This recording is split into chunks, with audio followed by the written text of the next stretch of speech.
Hello, I'm Isaac Hayes III, founder and CEO of Fanbase, and I'm here with a very important message. We are at a turning point in the Black community where we must have equity in the apps we use that scale to billions of dollars. But this time, we own the infrastructure, we own the culture, and we shape the future. And Fanbase is the future.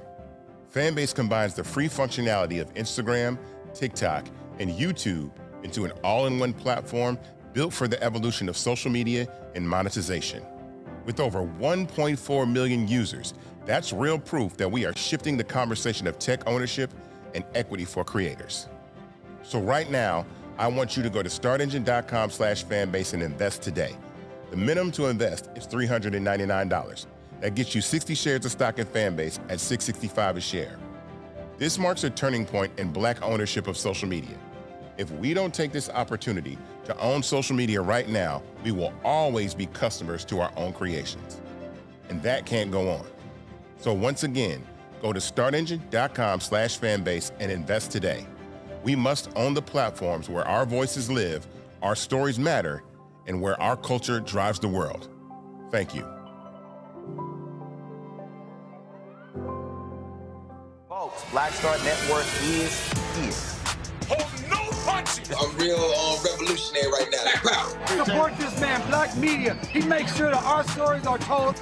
Thank you for being the voice of Black America, Roland. Stay Black. I love y'all. All momentum we have now, we have to keep this going. The video looks phenomenal. See, this difference between Black Star Network and Black-owned media and something like CNN. You can't be Black-owned media and be scared. It's time to be smart. Bring your eyeballs home. You dig?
Today is Wednesday, October 1st, 2025, coming up on Roland Unfiltered, streaming live on the Black Star Network. Day one of the Donald Trump government shutdown. And guess Republicans are blaming? Democrats, even though they control the House, Senate, and the White House. We'll hear from Congressman Kweisi Mfume, Democratic House Leader Hakeem Jeffries, and we'll talk live with Texas Congresswoman Jasmine Crockett. A new Pew Research Center poll shows Americans view Donald Trump, J.D. Vance, and congressional leaders in both parties more negatively than they do positively. We'll break it down with the Director of U.S. Politics for Research at Pew.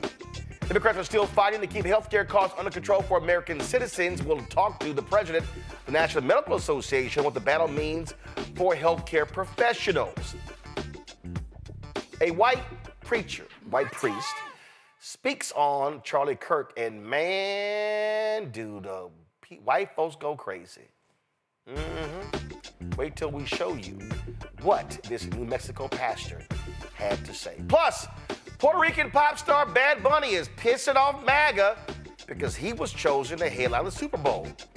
We'll talk with Rosa Clemente about the controversy. Man, it's a lot to break down, and it's time to bring the funk on Roland Martin Unfiltered on the Black Star Network. Let's go. He's got it. Whatever the miss, he's on it. Whatever it is, he's got the scoop, the fact, the find. And when it breaks, he's right on time, and it's rolling. Best believe he's knowing.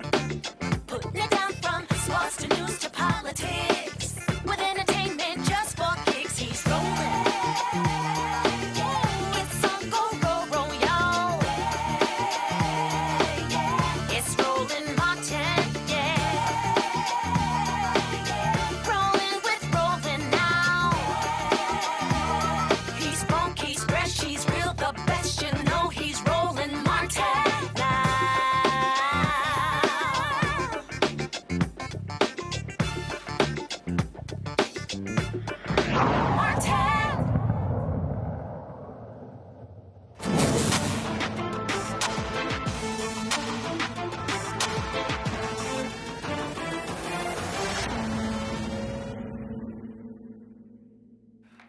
All right, folks, day one, the Republican-led government shutdown. And man, it's getting a little funky. Republicans keep blaming Democrats, and they keep advancing the lie over and over and over that Democrats are trying to get health care for undocumented workers who they call illegal aliens.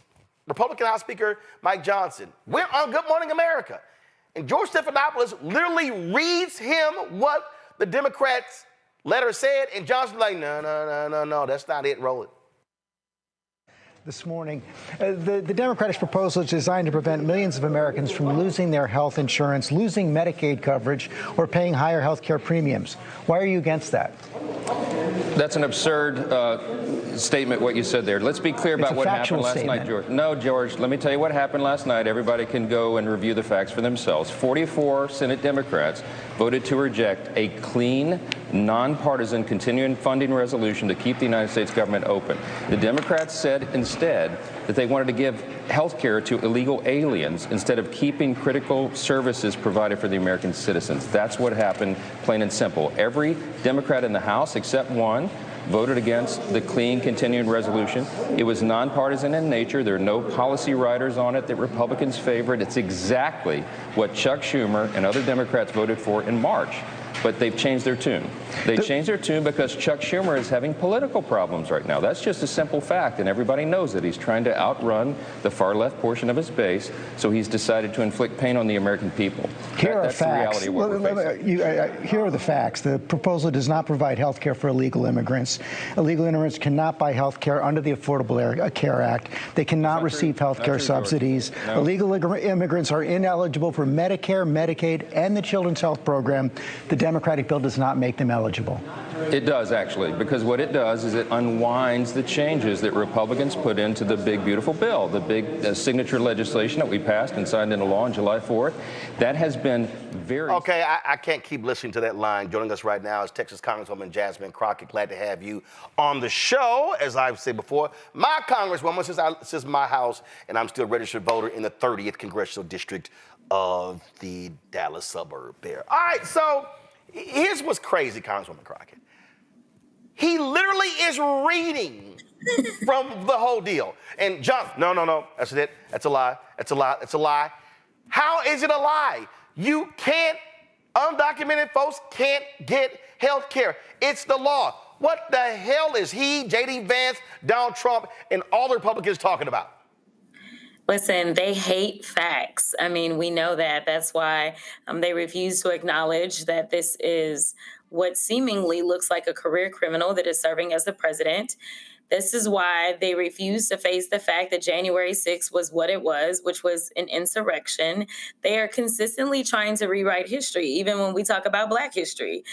They want to basically tell us it was a glorious thing, or how they have glorified Jim Crow. The reality is that everything that George said, this is not about those that are undocumented getting health care. Now, let's just be very real about this, Roland, like for 2 seconds. We have seen them going into people's places of work. We have seen them going into places of worship. We have seen them going into people's schools and grabbing them up. We have also seen how a lot of these undocumented people have tried to go through the process. They are people that are going and showing up to court, and they are being disappeared. So you tell me, how many of them you think are about to say, well, you know what, but I do want to sign up for that health care that I'm not entitled to because the Democrats are about to fight for it. Like, that doesn't even make sense. That doesn't make sense. Literally, they are throwing people into alligator Alcatraz, but now they are trying to sell us on this has some. That's not what it is.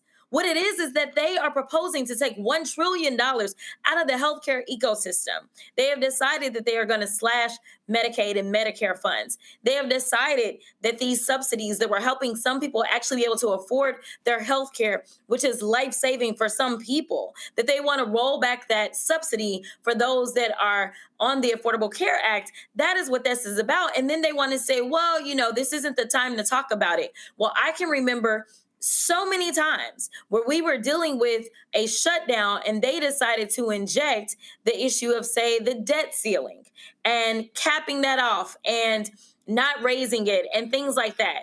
And the final point that I'll make, Roland, is that these people are trashy and tacky and ridiculous, because he's referencing that there was a continuing resolution done in March. Yes, they never passed an appropriation all of last year. And now we are at yet another deadline for a new appropriation, and they can't get those passed. These people cannot govern. I am tired of people giving them the benefit of the doubt and acting like they are serious. Take them as seriously as you take the president's tweets. Absolutely. And again, they keep saying it. And then what got me was he said, well, no. They literally presented to us a document. Okay, show us the document. Show us the document where it says we want health care for undocumented people. No, they don't have a document to that effect. And I want to be clear that this shutdown is going to impact everyone. It's going to impact our constituents and their constituents alike. But also the things that we're pushing for as Democrats, basics around health care. You know, this is the party allegedly that is pro-life, at least until the life clearly shows up and then they don't care. We are trying to do everything that we can to minimize the damage that has been caused by this administration as we are dealing with record unaffordability that was absolutely avoidable because this is not where our economy was. It wasn't necessarily where people wanted it to be, but it is 10 times worse. And we're not even a full 9 months in. So we are trying to make it to where as people's other costs are increasing, whether it's their food, whether it's their rent, whether it's the education for their children, we are trying to make it to where, at least when it comes to healthcare, those costs are not somehow slamming them against the wall when we know that they are already going to endure an increase because of the big ugly bill. This is going to be yet another second setback for people, and we are trying to minimize the damage. So this is what I keep getting. Do Democrats have the tenacity, the guts to hold out? Republicans are trying to blame them. They're trying to say it's all on Democrats. It's their fault. And so what is the messaging strategy to hammer this thing home as opposed to y'all getting blamed? Well, first of all, I don't do messaging strategy for the party. But what I will tell you is that I have been very clear. The Republicans control the White House, the Senate, as well as the House. And effective leadership starts at the top. These are the words of the current president. He ain't saying it currently, but we know that Donald Trump historically said, if there is a shutdown, you blame the president. Well, I'm just asking his followers and mine to listen to his own words and go ahead and blame him. And we know that he's to blame because there was goodwill on behalf of the minority leadership. They were trying to meet with him, and he didn't feel like it was just that important. In addition to that, once they finally did have a meeting, he obviously did not take it seriously, and he did not engage in good faith negotiations. In addition to that, we know that when we passed legislation, as soon as this guy came in, he impounded funds. He stopped sending money out that we had appropriated.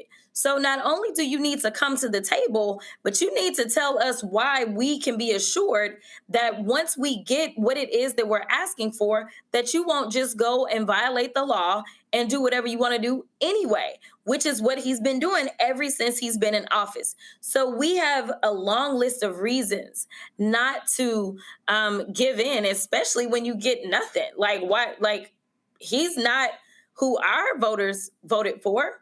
That's not who elected those Democratic senators. The Democratic senators were elected by presumably Democrats, and they were elected to do smart things. They were not elected to roll over like the entire Republican Party has done, even to the peril of their own constituents. One of the things that I think is important, and I said this yesterday, Bishop William Barber always talks about this. He says that what's critical is showing impacted people, showing those folks, hearing from them, not just having political leaders talk. Your thoughts on that as well, because that way, when you have the children of government workers, the people who are directly impacted by a government shutdown, speaking about how this pains them, I think that's also effective for people to hear from those voices. No, that's absolutely right. There was there were a couple of press conferences that were held yesterday by the Democratic caucus, because we've been here in D.C. ready to work. And in those press conferences, definitely there were some voices of people that talked about the importance of, number one, healthcare. And I'm sure as we start to truly feel the impacts as it relates to federal workers, that some of those stories will absolutely come forward too. What we have found in polling, though, I will be perfectly honest, is because of probably the demonization of so many federal workers for so long by the right, that we don't end up getting as much sympathy for them as, in my opinion, we should. Instead, it's a matter of people are pretty much saying, you know what, how is this going to impact me? So when they're going through the airports, I think the stories of, the fact that the lines are even longer, that their waits are longer, that flight delays are even worse. We know that the last time we were able to get out of a shutdown, which again was another Trump shutdown, it was because of air traffic controllers. Air traffic controllers said, we out. And they were the ones that single-handedly brought this thing to an end, because now you've got corporations that are calling in to the president and talking about the amount of money that they're losing in commerce. You also have just passenger airlines that are calling in, talking about the amount of money that they're losing. And so honestly, the most powerful people, in my opinion, in this moment are the air traffic controllers. We already know that we're down air traffic controllers anyway. We also know that we have an incompetent fool that is running the Department of Transportation in the first place. We are experiencing record delays as it is. So I do think that if, industry speaks up and speaks up quickly and talks with their pockets, that we may be able to get somewhere.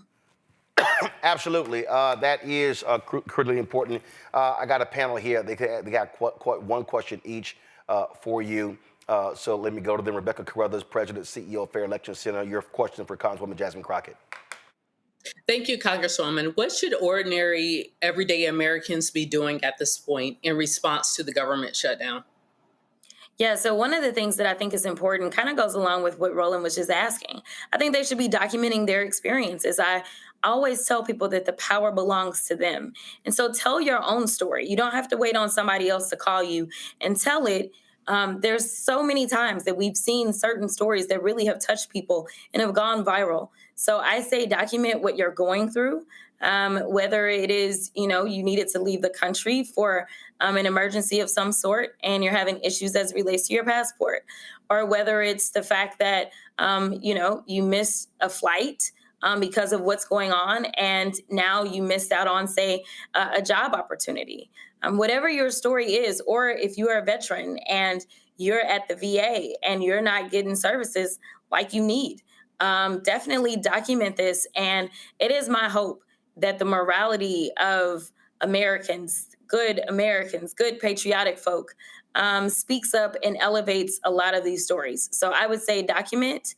The other thing that I would say, it ain't really got that much to do with the shutdown, but in general about the economic situation that we're in, is continue to hold on to your dollars. Hold on to as many dollars as you can, because unfortunately, every single thing that this administration is doing is really wreaking havoc on our economy, including the shutdown. Author and speaker out of D.C. Randy, what's your question for the Congresswoman? Thank you so much for being here, Congresswoman Crockett. You spoke about how the air traffic controllers have a lot of power right now. Are you or anyone else in communication with them? What are they saying? What is the union saying? Are they already speaking up? Yeah, so funny thing, when you're effective, they decide to change the rules to the game. So they changed the rules after they were effective in basically, bringing this thing to a halt and getting us back on track. So they are not allowed to do some of the things that they did last time.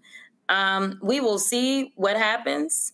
I don't know, but it's a very difficult line for me to walk as I talk about this, but I will tell you that we have already been down on air traffic controllers, and I would hate for us to end up in a situation in which we have even more air traffic controllers that we lose as a result of them, say, calling in or calling off. While it may bring the government back to the stance of open, we know that air traffic controllers, it takes a long time. It takes approximately a year to train an air traffic controller. So I'm kind of nervous about us losing even more because we know that they riffed some of them when they shouldn't have. So I have concerns, but I do want us, I am hoping that there are some federal workers that recognize their power and at some point bring something to a halt so that we can get out of this holding pattern that we're in and get back to the business of the people. All right, next up, Joy Cheney, founder of Joy Strategies out of D.C. Joy? Hi, Congresswoman. So I'm a two-term alum of the Senate. I have not worked in the House, unfortunately, but I do know that the only way this will work, this shutdown effort will work, is if Democrats stick together. Otherwise, we'll fall apart and it will have been for nothing. Right now, it feels worth the sacrifice, but we got to stick the landing. I'm concerned about the Democratic Party and our ability to hold things together. We know Senator Schumer lost 3 votes last night. What are you telling your Democratic colleagues about sticking together? And, how is your voice carrying in those corridors of power? Yeah, so I don't know that the Senate listens to a word that I have to say. They are considered the upper chamber. So, I don't know that they're necessarily listening to me. But one of the things that I actually proposed to a senator that I am close to prior to the shutdown was that we caucus together, that we have House Democrats and Senate Democrats come together. Most people would probably be surprised to find out that we don't actually do that at all. At least not since I've been in Congress. We've not come together as one caucus.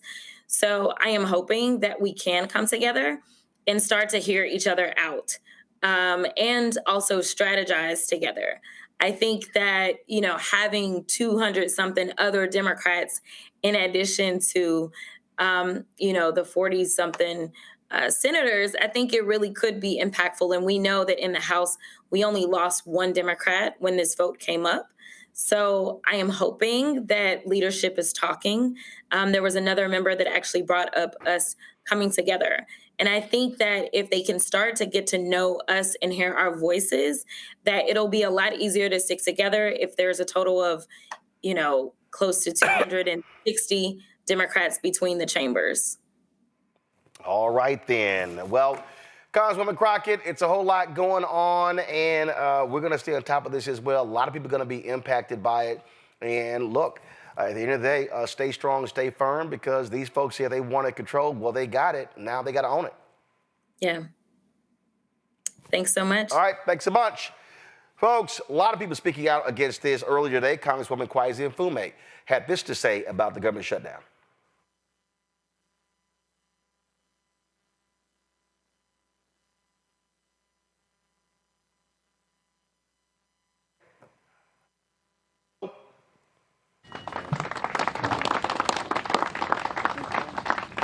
Thank you very much, Denny, and thanks to this entire delegation for staying together the way we do and for speaking out as we must.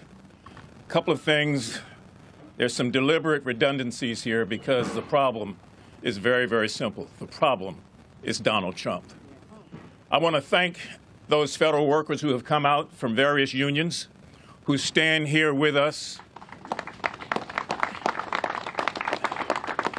They are not here for form or fashion. They are here because they are patriots. They get up every day and put on their clothes and go into buildings and work to deliver services for Americans all over this country. And they don't ask, are you Democrat or Republican? They provide the service.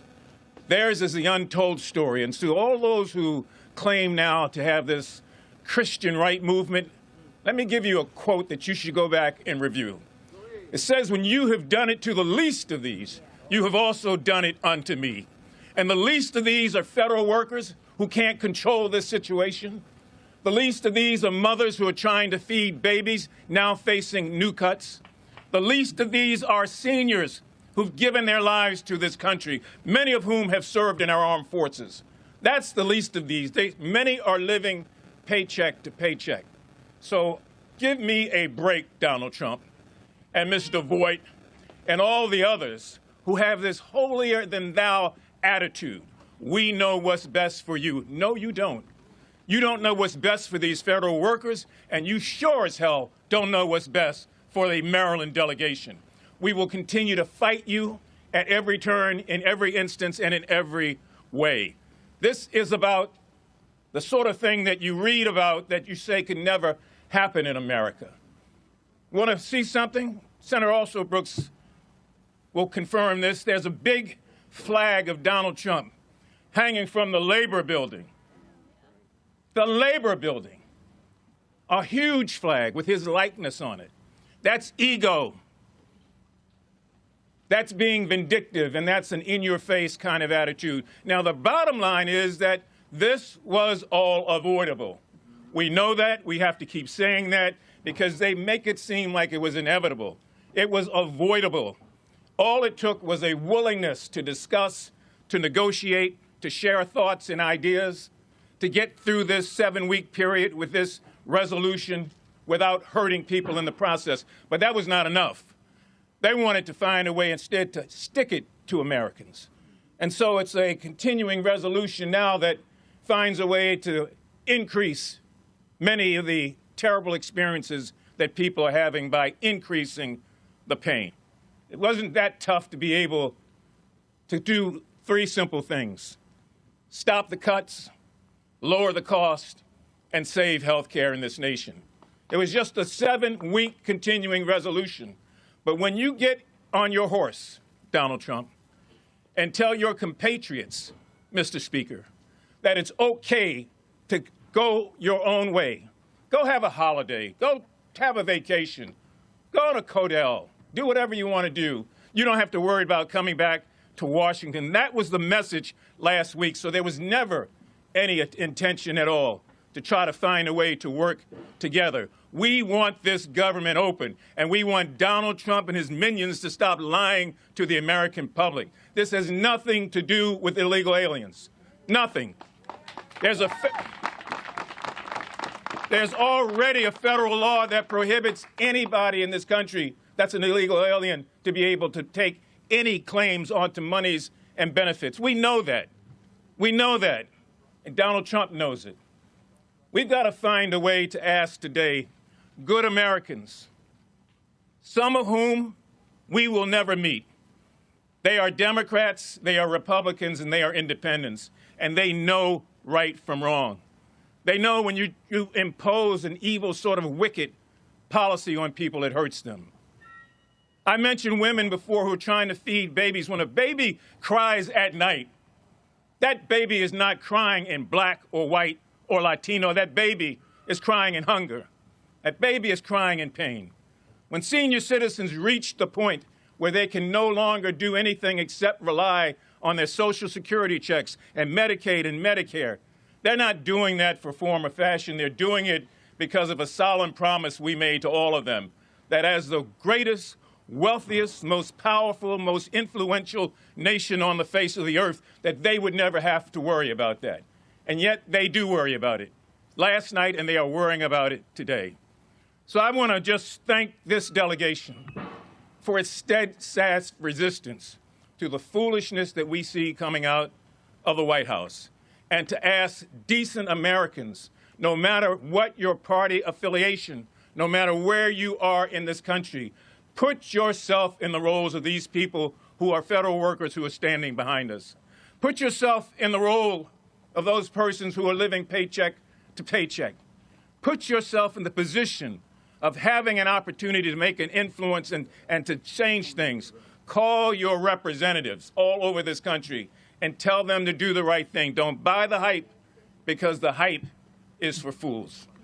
I want to, if I might, bring forward somebody who needs no introduction, the chairman of or ranking member of the Judiciary Committee, and one who has always stood strong and steadfast against wrong in this country. So, folks, you see all this back and forth, and what's going on is that you look at the polling, A lot of folks are not happy with anybody. A new Pew Research survey reveals widespread frustration with Donald Trump and Congress. That's right. This new polling data comes out. Trump's approval rating stands at 40%, with nearly 6 in 10 Americans saying they disapprove of the job he's doing. More than half of the country is not happy with J.D. Vance. 51% disapprove of the vice president. Congressional leaders are not faring any better. Speaker of the House Mike Johnson, Republican, he's viewed unfavorably by 38%. Senate Majority Leader John Thune, 56%. 56% of Americans say they ain't never even heard of him. Democrats are increasingly critical of their own leaders. House Minority Leader Hakeem Jeffries, Senate Minority Leader Chuck Schumer, seeing rising disapproval. Schumer's favorability among Democrats has notably declined over the past year. Jocelyn Kelly, Director of Politics Research at Pew, joins us right now. Glad to have you here. So, Jocelyn, what the hell's going on? Folks just pissed at everybody? Yeah, voters, Americans have not been particularly happy with American leaders for a long time. And we're seeing it today, and this shutdown is happening against that backdrop. And some of it is because Americans haven't really seen Congress and our government work as well as they'd like it to for not just this moment, but for many years. Okay, so we always see this, but the reality is they're going to vote for somebody. And so, look, people complain about the presidency, they complain about Congress, but at the end of the day, they're going to vote. So what is the polling data showing? I mean, give us a sense deeper. What are they looking for? What are they saying they want? Yeah, well, one of the things we're really seeing, and you mentioned it, is that Democrats in particular are expressing a lot of dissatisfaction with their own party. So Chuck Schumer's favorability ratings have gone down over the course of the last year. It's pretty amazing that Democrats are equally likely to have an unfavorable opinion of Schumer as a favorable one. That's really not what you usually see. You see that people tend to like the leaders in their own party, at least. And then when we ask a general question about, whether you approve of how Democratic leaders in Congress are doing, whether you approve of how Republican leaders in Congress are doing, this is really the first time in our polling where a substantial majority of Democrats disapprove of Democratic congressional leaders. But to your question, it's not to say that Democrats like what the Republicans are doing. So there's just a lot of dissatisfaction on the Democratic side about their leadership heading into the shutdown, but not just about the events of the last couple of days. So some of what we're seeing is that Democrats want their leadership to do more to push back on the Trump administration, and I think that's sort of why we see where we are with the shutdown. So what I hear around the country, and so obviously I'm not polling all the folks y'all are, but I got a pretty good sense of when I travel around the country. What I keep hearing people say is they want to see Democrats fight. Listen, Saturday night at the Congressional Black Caucus Foundation ALC dinner, they always introduce all of the CBC members. They introduce 61 the CBC members, of course. Congressman Sylvester Turner passed away, so that position has yet to be filled because Texas Governor Greg Abbott refused to call a special election. So it would actually be 62. And out of every person who they mentioned that night, the loudest applause in that room was for Congresswoman Jasmine Crockett. And what people say, and Black Pat did a poll, and we were told us point blank that her approval numbers among African Americans almost on par with former President Barack Obama. And what I hear people saying is, thank God somebody is fighting. Is that what your polling data is also showing? At what Democrats are saying, they want to see someone fighting, and they don't believe that Schumer and Jeffries are giving enough fight and taking it to the Republicans? Well, I don't think we quite can say that they don't believe that Schumer and Jeffries are not doing that. But over the course of this administration so far, we definitely have seen Democrats wanting Democratic leaders, the Democratic Party, to push back on the Trump administration. But it's not a universal attitude. So I think some of it is that you've got your Democrats who are more politically active. That group in particular is wanting to see that fight. But there are some Democrats who are more moderate who maybe don't necessarily have that same view. But that's not unique to this moment. We saw it among Republicans during the Trump administration. During the Biden administration, there was a real desire to push back on Biden, and it was particularly concentrated among the most politically active Republicans. So, we're definitely seeing it among Democrats. We're seeing hints that Democrats are not happy. Certainly, with Schumer, a sizable share of Democrats have been unhappy with Schumer. Jeffries' ratings are pretty much on par with with how Republicans, for instance, view Johnson or how Republicans view Thune. So Jeffries' ratings are not particularly negative. A lot of Democrats actually aren't familiar with Hakeem Jeffries yet. So I think that's more of an open question. But Schumer is a more familiar character. Gotcha. So can you compare and contrast the last time y'all actually polled with these questions, and is it eroding further, or has it gotten better? Mm-hmm. No, we asked about all of these leaders at the very beginning of this administration, and what we've seen is not a huge shift in attitudes, but pretty much everyone's viewed more negatively, including Trump, Vance, Thune, Johnson, and both Democratic leaders are viewed more negatively than they were in February. But we also, for Schumer, for instance, we have attitudes going back several years from when he was majority leader, for instance, and Democrats were a lot more positive about Schumer, in 2024 and back in 2022. So there really has been a change in attitudes about Schumer among Democrats over that period. Questions from my panel. Joy, you're first. So, what is the nature of African Americans and how do they relate to the party? Because, I was just talking to someone today and they're like, we want all African Americans to vote, but we're not sure we want them to vote for Democrats. We're not seeing the Democratic Party, not that we want to vote for Trump, but that we're looking for a third way.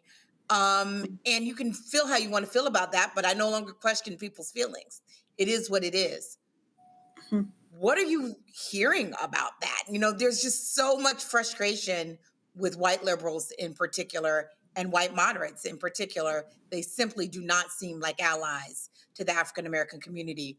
What does your polling show about that? So as our polling shows what a lot of other polling shows about 2024, that there was some erosion among African Americans in support for Kamala Harris in 2024, and Trump did better among Black voters than he had in 2020 and in 2016. So that we see that real movement. We also pick up some dissatisfaction with the Democratic Party among Black Democrats. To be honest, it's not more pronounced than other dissatisfaction with among Democrats with the party. But I think you're certainly tapping into something real there, that they're from various parts of the Democratic base, including and importantly Black voters. There's some dissatisfaction. Still, the vast majority of Black adults, Black voters, either lean towards or support the Democratic Party. That hasn't fundamentally changed in recent years, but there certainly is more dissatisfaction, I think, or some shift that we've picked up on in recent years. Rebecca? What analysis, what takeaways should federal elected officials, namely members of Congress, take from this polling? Yeah, well, from this polling, and I think some of our other polling, right, we've seen, so for instance, Congress's ratings overall, not just these individuals, but ratings about the institution are very unfavorable. They have been for some time, but that's not how they've always been. The public, when you ask them and they look at Congress, they don't see as much getting done as they'd like to see get done in Congress. And so I think that shows up when you ask about the particular leaders, these four individuals, and on the Democratic side, Jeffries and Schumer, but it's really also, I think every time there's one of these shutdowns or the threat of a shutdown, to some extent that erodes Americans' satisfaction or views about government and what government can do and what government should do. So I think that's an important takeaway. And I think, as I say, it shows up in the fact that every single one of these congressional leaders and also the president and the vice president are viewed more negatively than positively by the public.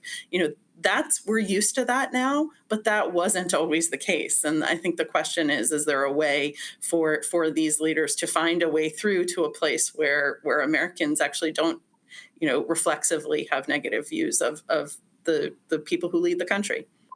Randy? Who are these 41%? I'd love to know the 41% that who are seeing Trump's presidency as favorable or looking at him in a favorable light. What are the demographics on those people? Because I don't understand them. And I would just love to understand, are they located in certain areas of the country, or is there a particular age group? But I'd love to understand that 41%. Sure. I mean, they largely follow the demographics of the group who put him in office in the first place, right? So they are older than, as a general rule, they are older than other Americans, but not across the board. A sizable share of young people voted for Donald Trump. They're less likely to live in urban areas than people who voted for Harris. They really are the people who voted for Trump in 2024. We haven't seen that much erosion in his approval rating among the people who voted for him. A little bbit, young Trump voters are a little bit less likely to approve of him than older Trump voters, but still, it's something like it's nearly 80% of young people who voted for him still have a positive view of him and his presidency. So a lot of the same dynamics that we saw in 2024. All right, then. Well, Jocelyn, we certainly appreciate you breaking this down for us. Thanks a lot. Thank you, folks. All this government shutdown stuff, you want to see who's also just a massive liar. J.D. Vance, this is literally what he said today from the podium. It was so awful that MSNBC had to stop broadcasting to correct the lies. Listen. Democrats say that they care a lot about lowering health care costs, and yet when the president took historic action to work with the drug companies to lower prescription drug prices, the Democrats did nothing to help us. In fact, we would have loved to have the Democrats helping us, but they didn't. They talk about doing something. They don't actually do the hard work of making it happen. What they have done instead is to shut down the government because we won't give billions of dollars to health care funding for illegal aliens. That is what has actually happened. To the American people who are watching, the reason your government is shut down at this very minute is because, despite the fact that the overwhelming majority of congressional Republicans and even a few moderate Democrats supported opening the government, the Chuck Schumer AOC wing of the Democratic Party shut down the government because they said to us, we will open the government, but only if you give billions of dollars of funding for health care for illegal aliens. That's a ridiculous problem. Rebecca, he's lying. He's straight lying. Biden, Harris, and Democrats literally led on reducing drug prices. Trump comes in and reverses what they did. Not only that, but Republicans have the vote. If Republicans could get their caucus together to actually vote to keep the government open, it's because they don't want to. And the reason why they don't want to, I know we keep referencing Project 2025. Project 2025 says do a government shutdown so you can accelerate a reduction in force, so you can continue doing RIFs, so you can continually shutting down government permanently, not filling in back jobs, not backfilling jobs, but also to permanently reduce the number of federal workers. So this is part of their plan. And so while it's great MSNBC cut out, but I need every news media outlet to cut out and say, hey, this has been their plan all along. This is the plan that they're working off of. Yeah, I mean, it just, what you're seeing, Randy, you're seeing the advancing of lies. And that's what right-wing media is going to do. They're going to advance the lie. Fox and Friends is going to advance a lie. Every show on Fox News, Newsmax, One America News, News Nation, they're going to all advance these lies to stand up Trump and the Republicans. And we understand why they do it, right? Because it works. I mean, it won them an election. It made an insurrection sound like a day at the park. I mean, their lies work because their base does not question what they say. They follow these people blindly. And so they recognize that they can put something out there and people will absolutely believe it. And so it's worked. It's worked for them. And so what we have to do is continue to play not just defense but offense. We should know by now that they're going to lie. And so we should ensure that we're putting the right information out there as much as we can, although, those people just look at one station, unfortunately, but still find ways to get everyone out there that is knowledgeable about what's really going on, because they are going to lie. That's guaranteed. Joy? Just to keep the facts out there, federal dollars in healthcare do not go to undocumented immigrants. So if they're saying that, they're lying to you. What we're trying to do, what Democrats are trying to do is to make sure that the tax credits are extended, the ACA tax credits are extended, which you rely on whether you know them or know it or not, are extended so that your health care premiums will not go up. If you do not have the tax credits, and it's really unclear whether or not any change right now will make a difference next year because insurance companies are already setting their premiums. But what we're trying to avoid is what could be upwards of a 75% increase in your premiums. So Donald Trump has no interest in lowering costs, which is what he said he ran on. He's no interest in that.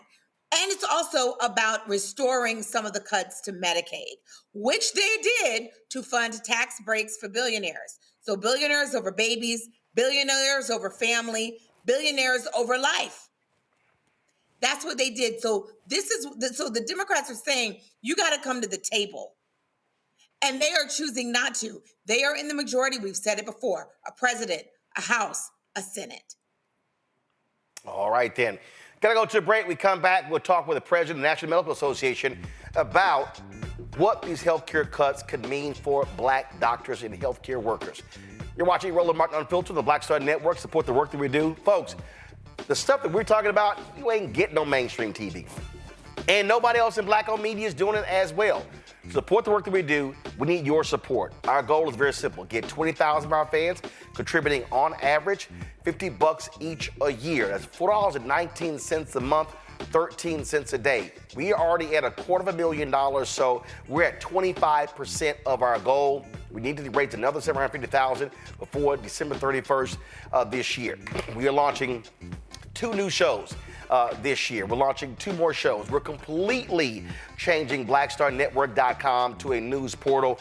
As a matter of fact, if you're having issues with the app, what you can do is you can actually go to app.blackstarnetwork.com.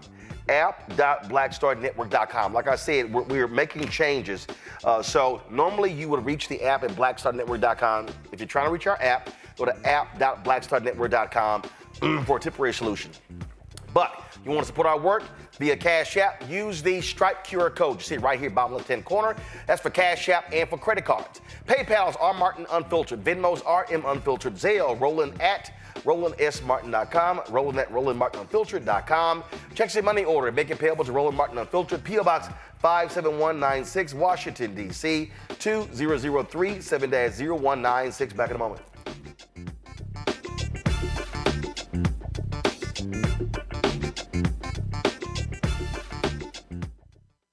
In my book, The Power to Persist, I share 8 simple yet powerful habits, a blueprint for transforming obstacles into opportunities and pressure into purpose. Just as they fueled my rise from the South Side of Chicago to a national stage. And on the Power to Persist podcast, I bring that blueprint to life.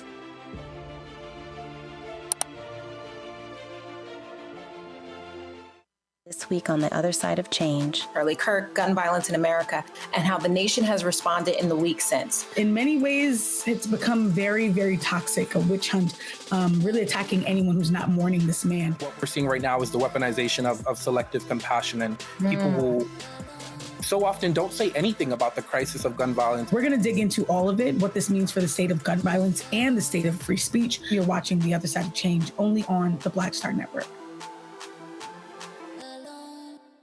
Carl Payne pretending to be Roland Martin. Holla! You ain't got to wear black and gold every damn place, okay? Ooh, I'm an alpha, yay.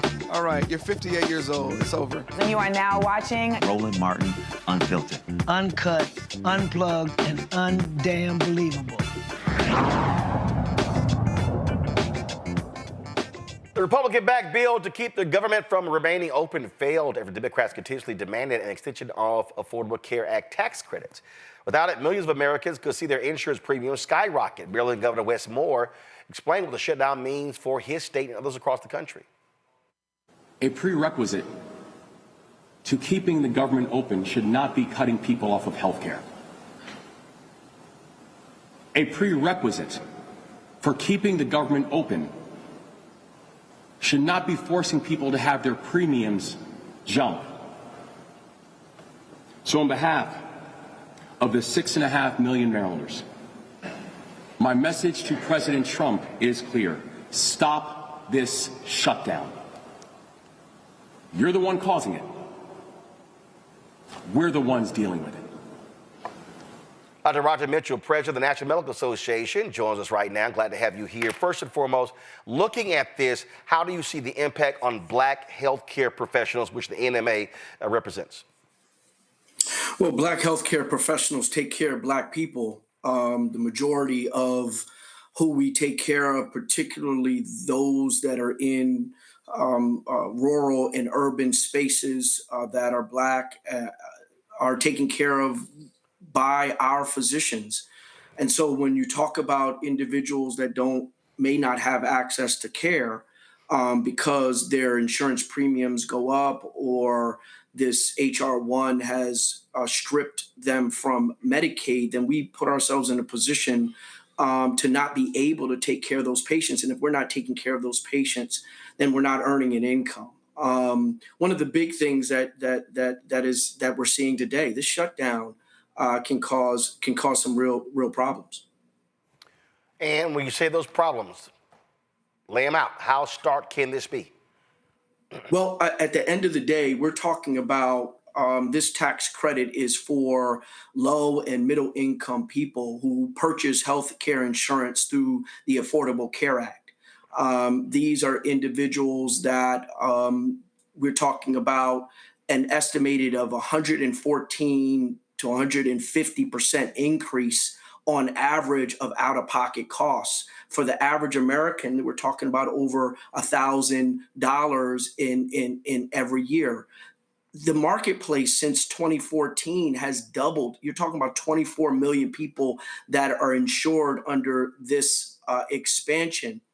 The majority of those individuals are poor and middle income. Now those individuals will have to make a choice on whether or not they're going to pay their premium and have health insurance, or if they do, then they're going to come out of pocket where they need those costs more. Maybe their housing, maybe their food, maybe their transportation.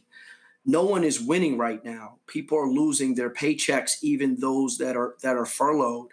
And so we're talking about individuals that are going to seek care in the emergency department when care is absolutely required. And that's the problem of going backwards. People that have insurance are going to access care through primary care mechanisms, but people that don't have insurance and don't have access to insurance are going to access their care through emergency departments. And so that means that the emergency departments are packed. The emergency departments have lines. And the emergency departments aren't just for those that are impacted by this insurance issue or this shutdown. It's going to impact individuals that have insurance, that are trying to use their insurance in the emergency department. So those those waits in the emergency department increase, not just because of what's going on with the shutdown, but what is also proposed in H.R. 1. Explain for people payouts. When we talk about Medicaid cuts, when we talk about, I mean, you got Republicans like the senator from Mississippi saying, oh, Democrats are the reason rural hospitals are closing. Explain to people how this really works. Well, at the end of the day, Medicaid and Medicaid is for those individuals that have a particular threshold to the poverty line. Medicare are for those that are older, over 65 years old. And so both of them are government subsidy. If we take Medicaid, Medicaid is subsidized in the government through a federal match. When those federal matches are decreased or individuals have work requirements that require them to show that they're working, even though the majority of individuals on Medicaid are working, when there's now, instead of every 1 year, individuals on Medicaid have to show eligibility based upon this new proposed law, you have to provide that eligibility every 6 months. When we're talking about those individuals that have full coverage on Medicaid, this is going to put us in a position where that full coverage is decreased. So individuals won't have access to vision, won't have access to dental. And so the local government in communities pays a portion of a person's insurance. Then the local government pays a portion and the federal government pays a portion. With this Medicaid rollback in H.R. 1, as well as these subsidies being decreased through the reduction of the tax credit, more and more individuals will not have access to affordable insurance. Insurance is what pays the bills. And if you don't have insurance, then you have to pay cash, and no one is paying cash for their health care. So what do you recommend folks do? I mean, what has to happen? Because at the end of the day, this thing is happening. Well, at the end of the day, we have an opportunity to push back on this. I see what the Democrats are doing. And again, the National Medical Association is a nonpartisan organization. And like I said, there are nobody that's winning in this period of time when we're fighting this fight. We need to make sure that those tax credits are preserved, that they do not expire, so that those individuals that are low and middle income people can afford to purchase their health insurance without increased premiums.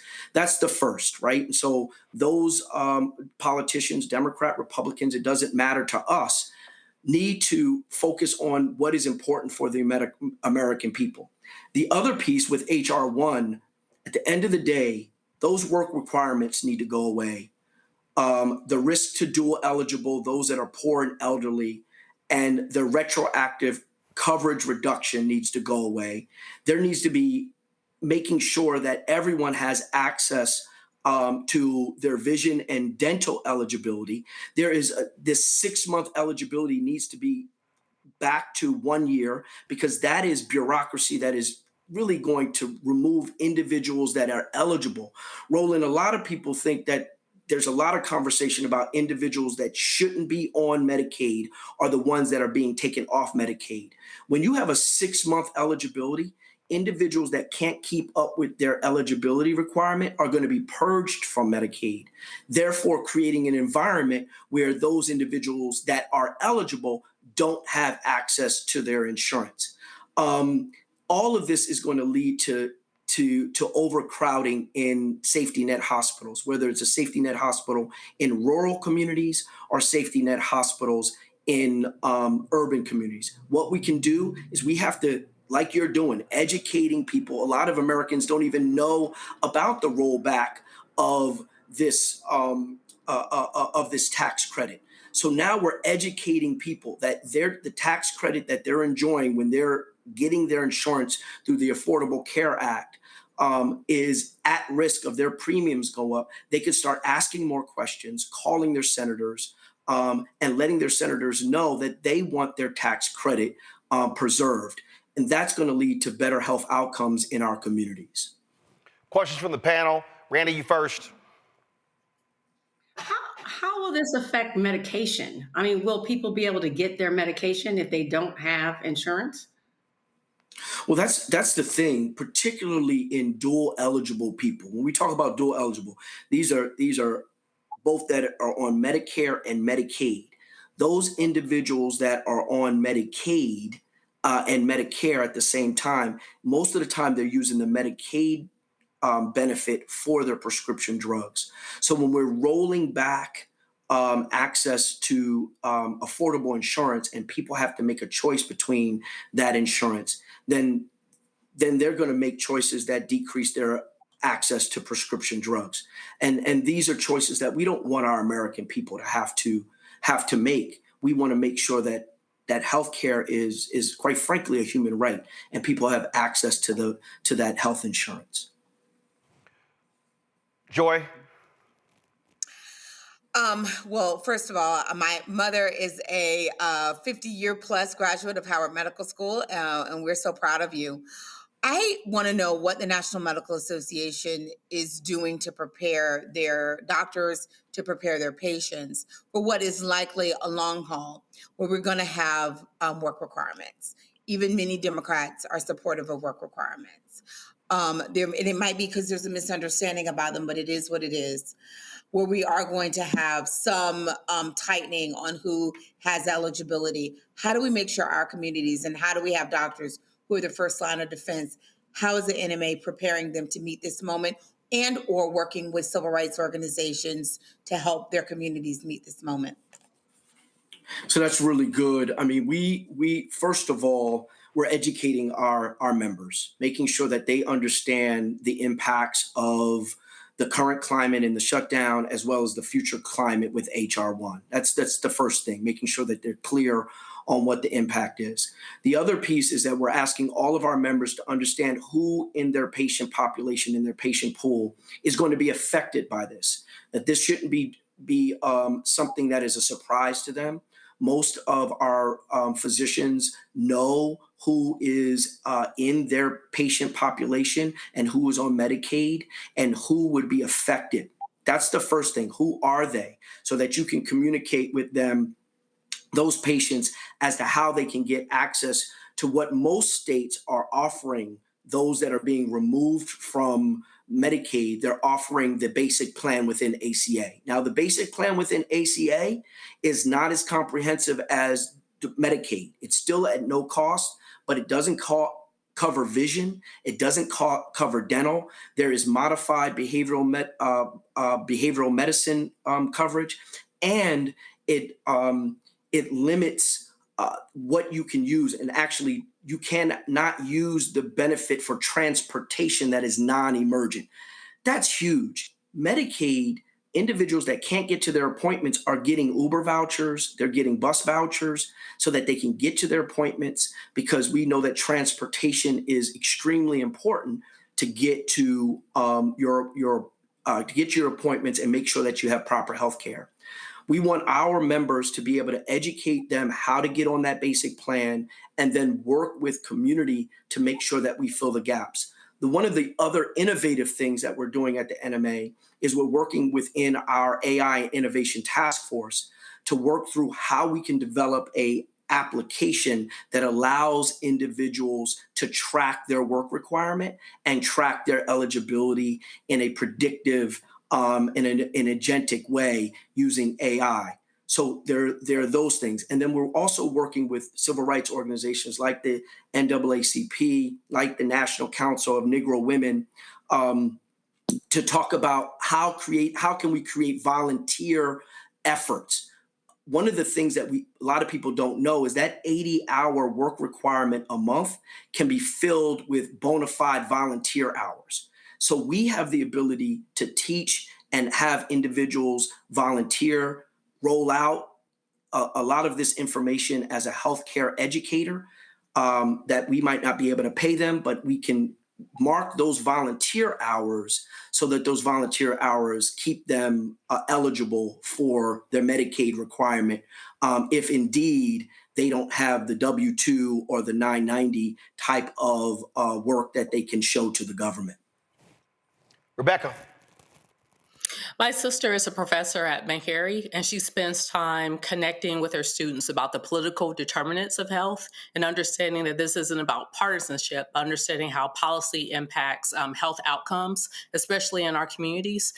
Can you make the connection between Medicare funding and funding for residency slots so people understand that if there's cuts to Medicare, that those cuts impact both upstream and downstream? Well, thank you for that question. CMS or the Centers for Medicaid, they fund resident slots. Our resident slots, say for Howard University Hospital, is funded through CMS. And so let me back up. When you go through medical school, I'm a physician, I'm a forensic pathologist. I went to medical school, and then after medical school, I have to do a residency. That's training in a specialty. Some individuals then do a subspecialty fellowship. All of that is paid for through the government and then subsidized through that local hospital. Well, when you have decreased available dollars in CMS, in Medicare, and particularly Medicare, then you have the potential to have decreased dollars within the residency slots. That's a big deal because our residents don't get paid a lot of dollars. They work very long hours and get paid low wages. And this is important as we try to create an environment of equity within our pay scale among our residents. One of the other things within HR 1 that this kind of points to as well is the impact on healthcare workforce. That in HR 1, graduate borrowers, graduate programs are limited to the amount of federal loans that they can actually borrow, $150,000 for professional programs. When we know most medical schools are beyond $300,000, mine was closer to $200,000 in my loans. If I didn't have the opportunity to borrow money to be able to go to medical school, then I wouldn't have been able to go to medical school. And so those are the types of things that are in this bill, that are in the work of some of these politicians when you talk about political determinants of health, that lead to poor outcomes because we know that there are better outcomes for individuals who their physicians look like them, particularly Black and brown individuals. Our patients do better with culturally competent care that's provided by individuals that look like them. And when you don't have access to proper dollars through Medicare for residency programs, and when medical students can't borrow dollars, aren't coming from money that somebody can put up $100,000 for you to go to medical school, then this limits the outcomes of our patients. Our patients will die. I often say that I see failed policy on my autopsy table, and individuals will die if we're not extremely directed and intentional about our advocacy for these cuts to not take place, as well as for Medicaid to stay in place. All right. Well, Doc, we certainly appreciate you joining us, breaking all of this down, Dr. Mitchell, and hopefully people are more educated about the reality of healthcare in the country. No, I appreciate it. Thank you, Roland. Thanks a bunch, folks. We come back. A white pastor in New Mexico speaks about Charlie Kirk, and man, these white folks go crazy. Him calling out white Christian nationalism. We have that for you right here on Roland Martin Unfiltered on the Black Star Network. They said the quiet part out loud. Black votes are a threat, so they erased them. After the Supreme Court gutted the Voting Rights Act in 2013, Republican legislatures moved fast. New voter ID laws, polling place shutdowns, purges of black voters from the rolls. Trump's Justice Department didn't stop it, they joined in. In 2018, his DOJ backed Ohio's voter purge system, a scheme that disproportionately erased black voters.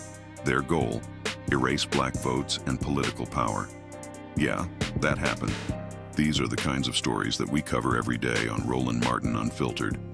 Subscribe on YouTube and download the Black Star Network app. Support fact-based independent journalism that centers African Americans and the issues that matter to our community.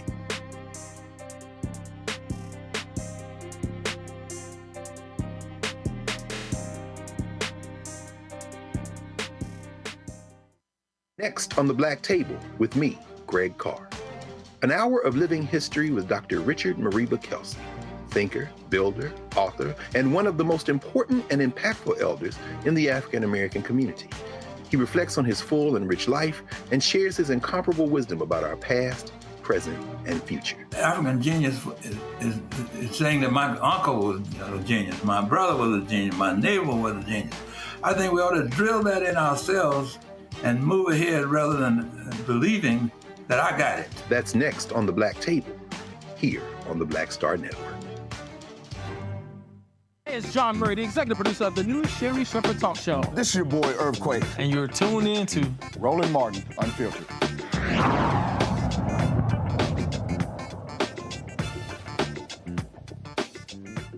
So, folks, we've been featuring a lot of these preachers who've been making comments from the pulpit after the shooting death of Charlie Kirk. Well, I was on Instagram and I came across Brian Suave. He's a senior pastor of Refuge Church in Ogden, Utah, and the founder of St. Brendan's Classical Christian Academy, the president of the New Christendom Press. On his podcast, so first of all, I'm not going to go to that one first. I'm going to save that. I'm going to save that one for tomorrow because that's just a straight up racist. So I'm going to deal with him tomorrow, okay? So let me deal with this one here, all right? So the Reverend Mike Engel, the rector of Michael and All Angels Episcopal Church in Albuquerque, New Mexico, okay, was condemning the racist rhetoric of Charlie Kirk and Turning Point USA. And so he was speaking from the pulpit and he called him exactly what he said. And people got really upset. Check this out. Political violence reared its ugly head yet again. I did not agree with Charlie Kirk on almost anything. I found many of the things that Charlie Kirk had to say deeply troubling. But Charlie Kirk did not deserve to become a victim of our gun violence epidemic.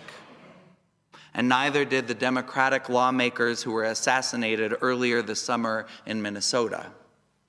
Lawmakers in New Mexico didn't deserve to have their houses shot at. We are living in a moment when political violence is becoming too common. Violence motivated by politics is dangerous. It is a tough cycle to escape. And there's a theological dimension to the state of our politics. Friends, we live in a world with a strong background theology. And it's a theology of division, a theology content to sacrifice outsiders for the sake of insider groups.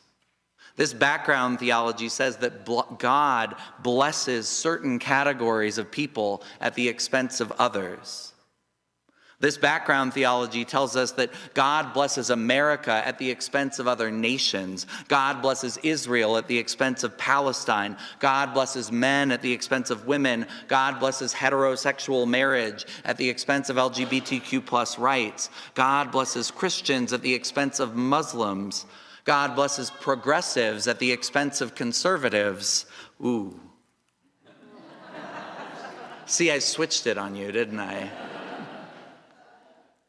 And that's because this background theology, it doesn't neatly align with one side or another in our divided country. Background theology is like background radiation. It infects everything. The logic of our time is not that different from the logic of Jesus's time. One of my favorite responses to the logic of our days, one of the best words of wisdom I know about defying the logic of your age, comes from the poet Wendell Berry. It's from a poem called Manifesto, the Mad Farmer Liberation Front.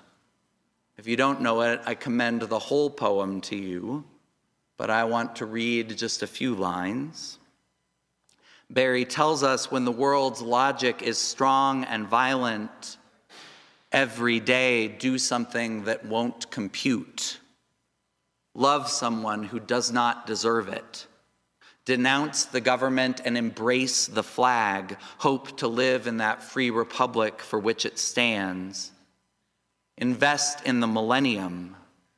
Plant sequoias. Put your faith in the 2 inches of humus that will build under the trees every 1,000 years. Expect the end of the world. Laugh. Laughter is immeasurable. Be joyful, though you have considered all the facts. As soon as the generals and politicos can predict the motions of your mind, lose it. Leave it as a sign to mark the false trail, the way you didn't go. Be like the fox who makes more tracks than necessary, some in the wrong direction. Practice resurrection. There's more to the poem, but you get the gist. Lose your mind. Make no sense. When the logic of the world is pain, when the logic of the world is violence, be illogical. Traffic in the nonsense of the gospel, in love, in mercy, in searching out the lost. Jesus came to interrupt our whole system of sacrifice, our willingness to lose a few for the benefit of the many. Jesus' life, death, and resurrection is a judgment that says that to Jesus, no sheep, no citizen, no party, no country, no class of people is above any other. We don't sacrifice some to make life easier for others. To Jesus, everyone matters. Every single one. Well, the right wing was not happy with what he had to say, and so he went back to the pulpit to tell his parishioners about the hate he received. A couple weeks ago in my sermon, I poked a bear. In the sermon 2 weeks ago, I mentioned that I did not agree with Charlie Kirk. I found much of Kirk's rhetoric deeply troubling. And I said Charlie Kirk did not deserve to become a victim of America's gun violence epidemic. Now, in the congregation, I saw mostly nodding heads, a lot of agreement. It wasn't in the congregation that I poked the bear. The bear appeared when we posted a clip of that sermon online. Thousands of comments flooded in. For disagreeing with Charlie Kirk, I was accused of not knowing Christianity, of being a false prophet, and worse.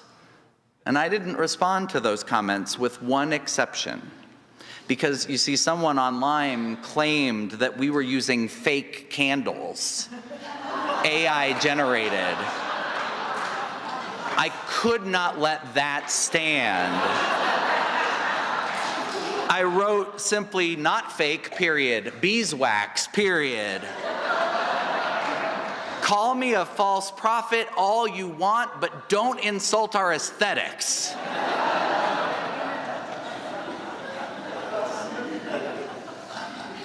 I raised the question of the comments online not to ask you to engage there, not for your sympathy, and definitely not for you to go into TikTok and try to defend your preacher. Stay out of those comments, trust me. I share what happened online because I think it's a microcosm of our whole society right now. As much as I tried to disengage, the toxicity in our current discourse, especially in our online discourse, has been very present for me in recent days. I've done my best to laugh it off, to ignore it, but truthfully, our society's brokenness is on full display every time we open our phones, isn't it? We all see it, we all feel it. So the question we need to ask today, on our feast day, is how does a person of faith respond? How does a person of faith, how does a Christian respond when the news is so bad? When it seems like the old dragon himself lives in the comment section? When simple disagreement is met with utter anger and violence, how do we sustain our faith, our hope. I think it helps to take a lesson from the angels. If Christianity is worth anything, if the stories we gather to tell are worth anything, it is because our faith comes as an interruption. If our faith, if our spirituality is good for anything, it is for interrupting the voices that are out there sowing anger, division, and worse. Our faith is meant to be a beautiful interruption to all the ugliness, all the forces of darkness and pain. When the chorus of negativity is rising in our own minds, in the world around us, that is the moment to return to our stories, to return to our faith. That is the time to trust in divine interruption. See, it's very interesting, Rebecca, how these right-wingers just can't handle preachers who have not fallen for their white Christian nationalism. They hate the fact that these people are literally using scripture. The pastor we had yesterday, Pastor Deese, breaking this whole thing down. The day before yesterday, I'm sorry, breaking this whole thing down. It's driving them crazy. They have been so used to dominating mainstream media with their right-wing Christianity that they can't handle something different. You know, Roland, I think we could pull it back a bit. It's watching these white nationalists really trying to make other white people toe the line on white supremacy. In my opinion, that's what happened even with Jimmy Kimmel. It was, hey, white man, don't you get on this TV condemning white supremacy. You need to stay in your place. And in my opinion, we saw the humiliation of him, even though he returned back to the airwaves. And I think as we're watching, we saw this a couple weeks ago, specifically with black pastors. But it's interesting watching these white nationalists go after other white people in public and try to shame them and remind them, hey, this whole white thing, you're a part of it too. You benefit from it too. You don't get to call this out. But ultimately, it's going to take white people like this minister to help destroy white supremacy. Because black folks, we can't destroy it. We didn't invent it. It doesn't benefit us. But for those who it benefits, those people, those white people need to stand up and they need to destroy white supremacy. You know, Randy, when I was on CNN, first of all, it's been 12 years since I left CNN. And let me tell you what always used to happen. I used to always debate Tony Perkins. And what was a trip to me is that whenever Christianity came up, CNN would always have these white right-wing evangelicals on. And I would sit here and go, they don't own Jesus. They don't control that. And so I remember we were going at it, I remember Obama and McCain had that forum at the church of Rick Warren's church. And Tony Perkins brought up Reverend Jeremiah Wright. And I said, oh, Tony, if you want to talk about the Sermon on the Mount, if you want to talk about what Jesus preached, I said, we can go at it right now. I said, see, you can get somebody who actually knows the Bible better than you. And see, that's the problem. What mainstream media does, mainstream media, when we talk about Christianity and on the air, they will flood the zone with these right-wingers, but they won't have other preachers of the gospel, people who know the word on the air. Right, because they don't want it to be where they're in any way challenged whatsoever. What has been interesting to me is to see how Christianity now equals white and how much is connected to whiteness. And there's nothing new. Of course, even the KKK used the Bible to support their violence and cruel behavior. So it's nothing new, but they know that is the way to make people feel justified in the terrible behavior that we're seeing right now. And what has shocked me is that we've always thought at the church to be a place that you find good, that you go for the word, and how many people have been scared to speak up. So I felt so I wanted to just clap, get a little happy, do a little dance, put something in the collection plate to see this minister actually speak out against and tell the truth and speak about good and actually use scripture, because that's rare, because religion is very much being used and wielded as a weapon, as a political weapon right now. And it's quite disgusting. Joy, I just, again, when you watch these folks and they go on and on and on, and you need to hear the counter. And what we're doing is what no mainstream network is doing. They are not showing any of these preachers who are speaking against the craziness that we heard from Charlie Kirk or from Turning Point. They are pushing out, I mean, CNN interviewed one of these crazy conspiracy theorists and, a friend of Charlie Kirk, and presented him in this amazing manner. What was Posobiec, Jake, whatever it's Jack, something like that. I mean, he is a nutcase, but they presented him in this, like he was just this nice, wonderful guy. I think that's right. And look, I mean, I have all kinds of things that we can say about our Caucasian friends on the right and the left, but the folks who are supporting Charlie Kirk are actually not the majority. And I think that we have continued to allow a minority voice, a group of people who are amplified and seem bigger than they are, to take up our airwaves. And it's because mainstream media continues to feature those people under some false notion that you got to have, both sides, yeah, but you got to also acknowledge when both sides are a fewer group of people. Most people, when they hear what Charlie Kirk said, when they really understand it, most people don't know who the hell Charlie Kirk was. But once you discover what he said, they don't agree with that. They find it abhorrent, just as they find abhorrent what happened to him. They find his words abhorrent. So we have to, I'm so proud because I've been thinking some of these white Christians, I'm like, what Bible, what version are y'all reading? But we have to not allow them to own Christianity and religion. We have to fight back on that. They don't have the corner on that. The reason we believe what we believe is also because of our faith. And we also need ministers to talk to each other. I'm glad they're talking to their parishioners, but oftentimes we see them reflecting the views of what's in their community already, their congregation already. We're going to need more ministers challenging their congregation, knowing that they might get in some trouble, but using their relationship. And we know when that happened the last time, some of those folks lost their position. But it would be better to lose position than to be up there supporting false idols and leading your parishioners astray. We're going to need more conservative bases of ministers who are coming out and saying, that's not what the Bible says. Let's talk about what it says. That's their calling now. And we might need other ministers to do it. So that's the next stage. I'm glad they're talking to their congregation, but we also need them to talk to other ministers and say, what are you saying about this moment? Well, it's a perfect example, boy. MAGA and these right-wing evangelicals, boy, they mad as hell at the Pope Leo.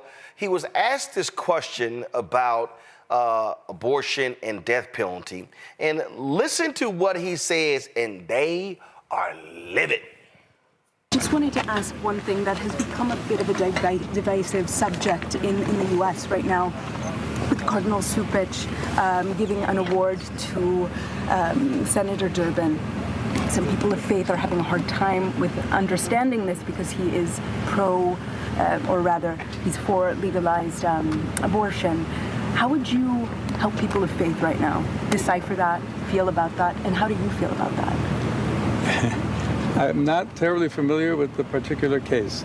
I think that it's very important to look at the overall work that a senator has done during, if I'm not mistaken, 40 years of service in the United States Senate.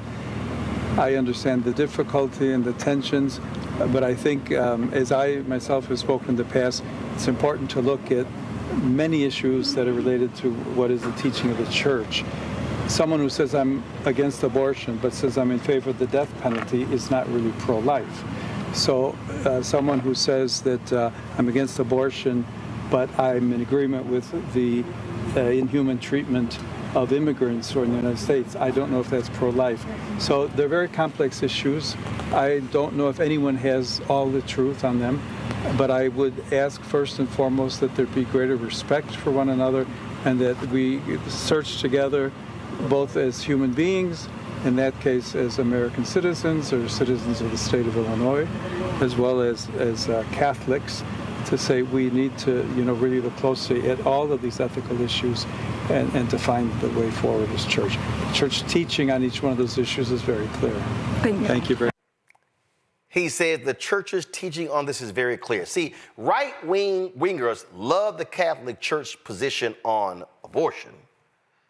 They don't like the Catholic Church position on the death penalty. Here we go to my iPad. Robbie Starbuck, right-wing white Latino. Pope after Pope has been a disappointing profile in cowardice who I just can't look to as a leader. If Robert Sarah was Pope, this would not happen. Many would come back to the church then. Leo sounds like another Francis. Oh, Robbie, are you upset that the Pope is speaking truth, is not kissing y'all right-wing butt? Oh, here's the racist Matt Walsh, absolute racist. Really terrible answer from Pope Leo. God himself prescribes the death penalty in the Bible. Is the Pope saying that God is not pro-life? And who exactly is advocating for inhumane treatment of immigrants? What sort of inhumane treatment is he referring to? Deportations? Really, Matt, are you really that stupid? Like, are you really that stupid? We know exactly the inhumane treatment, but they are just they're just upset, y'all, because they just can't handle it. They are commenting left and right. And boy, look at this. I disagree with his holiness about the death penalty, but his overall point about the necessity of humane treatment of people, the caring for the temporal as well as the spiritual needs are also necessary for a truly profile look. Okay, got it. Look at this here. It's only since 2018 that the church took an official stand against the death penalty. Many Catholics just won't agree. It isn't what they were taught as young Catholics. Since before 1973, pro-life was understood. It's about treating life with dignity from conception to death. First of all, Terry Ann's a stupid idiot. You know what Terry Ann's stupid? Because what Terry Ann doesn't even understand is that the SBC, the Southern Baptist Convention, you know what, let me just go ahead and pull this up since, they don't, because they just dumb. Let's see, Southern Baptist Convention.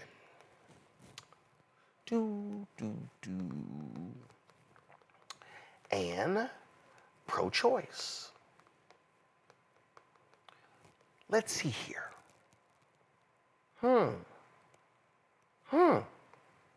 Look at this piece right here. Was the Southern Baptist Convention ever pro-choice? Let's see right here. If you look at their history, in 1971, the Southern Baptist Convention passed the first of 4 resolutions that most would consider pro-choice today. Oh, the same people who they say were always that way. This was 1971. But see, what y'all got to understand is this here. And I'm going to put, there's a priest who was on Instagram. I'm going to play that too, where he broke down the history. Because see, the history is the Southern Baptist Convention, they used racism and these segregation academies to get white people to support their plans. Well, then when the Nixon folks outlawed segregation academies, then the racists in the SBC could not figure out how to get white people to vote their way. So Paul Weyrich, what happened was they saw this one election where the issue of abortion was on the ballot. And all of a sudden, they then began to adopt that language. And even Jerry Falwell later said they never really focused on the issue of abortion. And all of a sudden, that became the main thing, the moral majority. So it was actually racism. They could not use straight out bigotry to get the white folks to vote. So they flipped to the issue of abortion. So these people who are commenting on Pope Leo, they're liars because they didn't understand the actual history. Okay? So all the MAGA people are upset. All the MAGA people are freaking out. All the MAGA people just cannot help themselves. They're just like what's going on? Well, what is Pope Leo doing? It's because he's right. They're not pro-life. See, you can't be pro-life and you want to cut food. You can't be pro-life when you want to sit there and snatch money for the homeless. You can't be So when we start talking about what Jesus actually preached, that's literally against the MAGA agenda. See, y'all might remember a couple of years ago when I had a pro-life or really an anti-abortion black Republican in my studio and this happened. Reeves is not doing it in Mississippi. And so what I'm saying is this here. No. What I'm saying is this here. When I listen to Republicans talk about being pro-life, what I want to know is where their pro-life stances when it comes to Head Start. Right. Where their pro-life stances when it comes to prenatal care. Right. Where their pro-life stances when you have black women who have a high rate of dying in childbirth. Where are your pro-life policies when it comes to infant mortality? What I'm saying is when you are a Republican in the state of Mississippi and you push a law and the Supreme Court overturns Roe v. Wade and you are ill-prepared to handle the 5,000 new babies, maybe because the money that you could care for the poor went to Brett Favre. That's right. And all I want to see is the governor of Mississippi, who's opposing Medicaid expansion, seeing rural hospitals shut down in his state, and you got white women and black women who are dying, and Republicans control the legislature. They control the governor's mansion, so don't tell me they are pro-life when they are unwilling to accept Medicaid expansion, but then they say we don't want to accept federal money from the federal government when they send $1 to the federal government and they get $4 back. When you look at this concept, what you're saying to me right now is that because you believe that Republicans are not supporting pro-living, I disagree. I look at the Republican support for community health centers. I look at the Republicans trying Where? Everywhere, Roland. South Carolina. South Carolina. North Carolina. Tennessee. Georgia. Arkansas. Texas. Mississippi. Alabama. Exactly. They all are against Medicaid expansion and rural hospitals. Roland, are you telling me rural hospitals? Are you literally telling me that rural hospitals in Mississippi, Alabama, Texas, Arkansas, Tennessee, Georgia, North Carolina, South Carolina are not shutting down? Are you actually telling me that? I am not telling you that. But so what therefore, I am saying, if they're shutting down, how then are the people able to get care? How?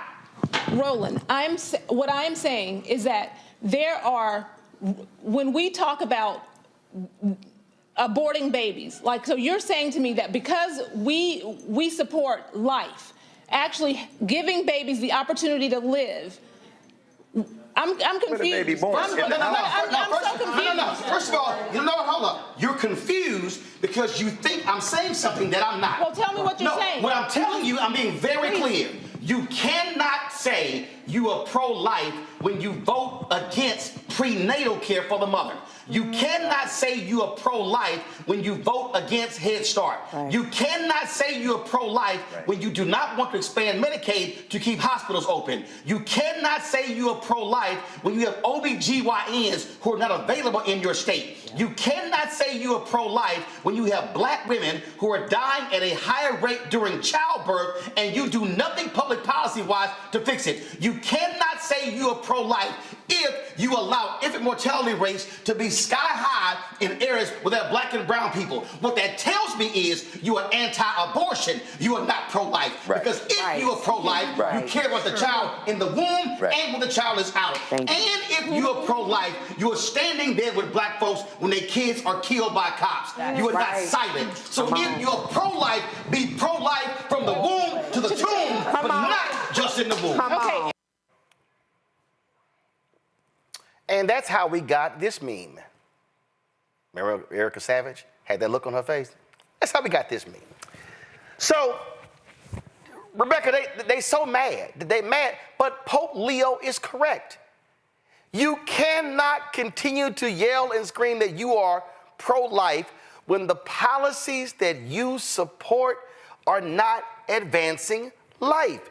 People die in this country because of food insecurity. People die in this country because they are homeless. People die in this country because of lack of access to health care. And these same right-wingers just love themselves some death penalty, but they real quiet when black folks are being unarmed black people being shot and killed. No, they are anti-abortion. They are not pro-life. Pope Leo is 100% correct. Roland, I love facts. And the reason why I love facts is women have been having abortions since the beginning of time. Catholicism has only been around for roughly 2,000-ish years. And of that nearly 2,000-ish years, it wasn't until 1983 where the Catholic Church actually put into canon, put into Catholic law, that you could be excommunicated for procuring or having an abortion. So you mean to tell me for nearly 2,000 years in the Catholic Church, you weren't excommunicated because you got an abortion, but now in 1983, all of a sudden, oops, we forgot about that the last 2,000 years. So all these people who are talking online, they clearly don't know what they're talking about, but also, quite frankly, according to their own Bible, they're going to hell anyway, because 1 John says you can't have hate in your heart. So for all these people espousing hate, that means you can't love God. If you can't love God, you ain't going to heaven. So I guess enjoy hell. Joy? I mean, I couldn't say it better. I mean, the fact of the matter is, as I said earlier, I don't know what version. I mean, the rest of us are reading a different Bible, right? I don't know. They had the Charlie Kirk version. I really don't know. These things, the things that they're advocating are against God as it is presented to us in the Christian Bible that they say that they believe in. Pope Leo is the head of the Catholic Church. He has spoken. We hear him. Frankly, it's the thing that the last Pope said about how you treat immigrants. It's the thing that Pope said before then, how you treat the stranger, how you treat the least of these. Pope Leo is bringing a new voice. But frankly, you know, we've been saying for a long time that when you are pro-life, you got to be pro the entire life. It's not just how you treat women and children, it's how you treat the elderly. Mm-hmm. The cuts that the Republicans are making are also going to hurt Medicare. The government shutdown might interrupt, delay, and certainly confuse and scare a lot of people who are on Social Security. When you care about life, you care about the entire life of the person. Otherwise, we have to call you out on your bullshit. It is not only our right to do so, it is our duty to do so. And anyone who's, you know, that's why people sometimes walk away from the church, because they see so much hypocrisy. That is what we're seeing now. And frankly, one good thing about Donald Trump is I think he's going to bring a lot of people back in alignment with their faith and their values, whether it's Christianity or whatever religion, or even just a humanist. You don't believe in God, but you believe in the importance of the human race. Well, I think it's going to bring people back into their values. I'm not buying. And I think that's important. I'm not buying he's going to do that, because I think these right wingers, they are celebrating a Jesus that really don't exist, Randy. But I think it's important we use that language. Well, no. But my point is, these right wingers, they are celebrating white Christian nationalism, Randy. They ain't celebrating the Jesus that we know to be true. They absolutely are not celebrating Jesus. I don't believe it's possible to be a white supremacist and celebrate Jesus at the same time. They conflict. They completely conflict, because Jesus was about accepting and loving all people. And as we have all said on the panel, these people are filled with hate, and everything that they do seems to be oppressing others, not loving others, casting out everyone that is different from them. So you can not only celebrate one type of person, namely white people, and then call yourself a kin or loving or respectful of Jesus. The two cannot coexist. White supremacy and a love of Jesus and his principles are completely opposite from each other and cannot coexist. And they're not using, I don't even believe that they believe what they're saying. I believe, again, that they're using it as a tool to manipulate people. They know when they mention the Bible or Jesus or love, that people will listen. And that's all they want people to do, is listen and follow their dogma and agenda. And they're actually shocked and appalled when someone like the Pope, like Pope Leo, actually is serious about Christianity and is speaking the word of the Bible. They don't want that from him. They just want him to speak, like you said, the Christian nationalism that they want. Well, I love how Matt Walsh sits here and goes, well, God favored the death penalty. It's in the Bible. And so when I saw that, I immediately thought about this scene from The West Wing when President Jed Bartlett actually raised those questions. Watch. I call myself Gary with a G. How else would you spell Gary? No other way. I'm saying that's what I call myself. Gary with a G, talking to you on KADRAM. Like Liza with a Z. Exactly. Hokey? Maybe so. But I have 900,000 listeners in the Rocky Mountain region. Would you excuse me? Excuse me, ladies and gentlemen. Ladies and gentlemen, the President of the United States. Thank you very much. Thanks a lot. I wish I could spend more than a few minutes with you, but the polls don't close in the East for another hour, and there are plenty of election results still left to falsify. You know, with so many people participating in the political and social debate through call-in shows, it's a good idea to be reminded every once in a while. It's a good idea to be reminded of the awesome impact.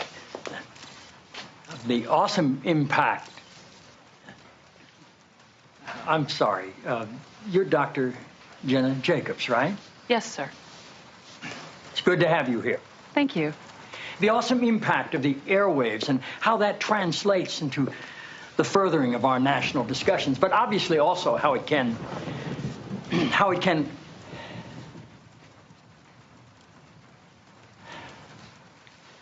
Forgive me, Dr. Jacobs. Are you an MD? A PhD. A PhD? Yes, sir. In psychology? No, sir. Theology? No. Social work? I have a PhD in English literature. I'm asking because on your show, people call in for advice, and you go by the name Dr. Jacobs on your show, and I didn't know if maybe your listeners were confused by that and assumed you had advanced training in psychology, theology, or healthcare. I don't believe they are confused, no, sir. Good. I like your show. I like how you call homosexuality an abomination. I don't say homosexuality is an abomination, Mr. President. The Bible does. Yes, it does. Leviticus 18:22. Chapter and verse. I wanted to ask you a couple of questions while I had you here. I'm interested in selling my youngest daughter into slavery as sanctioned in Exodus 21:7. She's a Georgetown sophomore, speaks fluent Italian, always cleared the table when it was her turn. What would a good price for her be? While thinking about that, can I ask another? My chief of staff, Leo McGarry, insists on working on the Sabbath. Exodus 35:2 clearly says he should be put to death. Am I morally obligated to kill him myself, or is it okay to call the police? Here's one that's really important, because we've got a lot of sports fans in this town. Touching the skin of a dead pig makes one unclean, Leviticus 11:7. If they promise to wear gloves, can the Washington Redskins still play football? Can Notre Dame? Can West Point?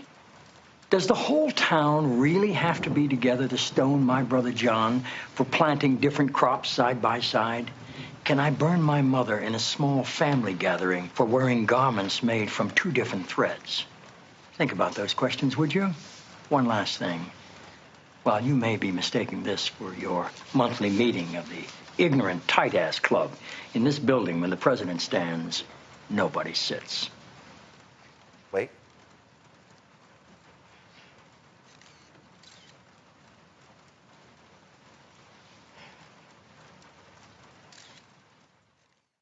Oh, I love that scene. Why is that important? Because, see, when these right-wing evangelicals say, well, God said this in the Bible, yes, but the Bible also said all the things that he just said there as well. So how do they respond to that? Do they say, oh, that's the Old Testament. Jesus came in the New Testament. Well, then what? The Bible also says that Jesus came to affirm the Old Testament. See, this is where they get so confused. This is what they cannot stand. You see, they love to bring these things up, but they can't stand being challenged on these very things. So that's why I'm always going to call them out. You cannot say that, oh, I believe that everybody should accept Jesus Christ as their Lord and Savior. Okay, so if you put someone to death, then they never have an opportunity to actually accept Jesus Christ as their Lord and Savior. So don't you think if they continue to live, even if they are locked up in prison for the rest of their lives, that they have an opportunity to actually do that so they will never have to, in the afterlife, be damned because they can't be accepted into heaven. Am I correct on the scripture there, folks? See, this is the problem with these right-wingers that they don't want to deal with. See, what they want to be is they want to be vengeful, but also hateful.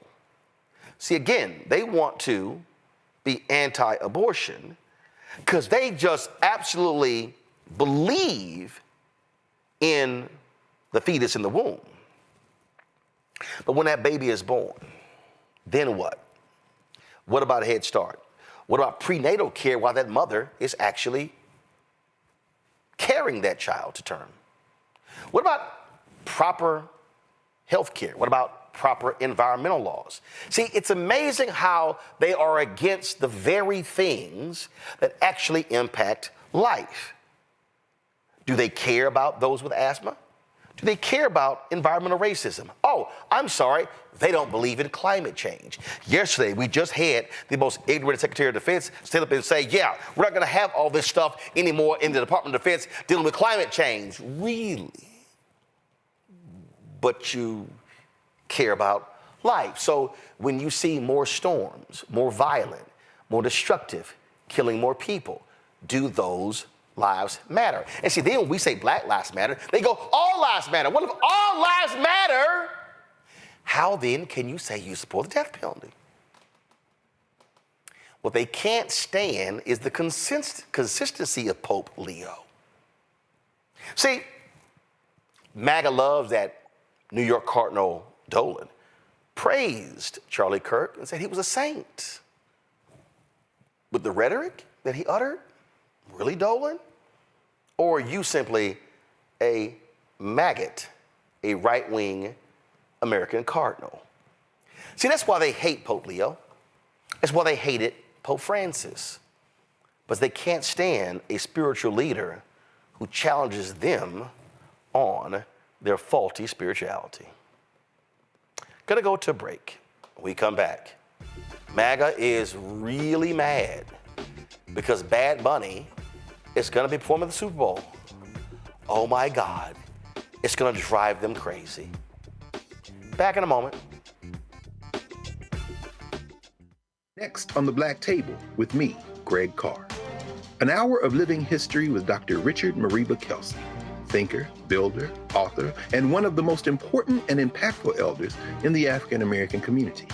He reflects on his full and rich life and shares his incomparable wisdom about our past, present, and future. African genius is saying that my uncle was a genius, my brother was a genius, my neighbor was a genius. I think we ought to drill that in ourselves and move ahead rather than believing that I got it. That's next on the Black Table, here on the Black Star Network.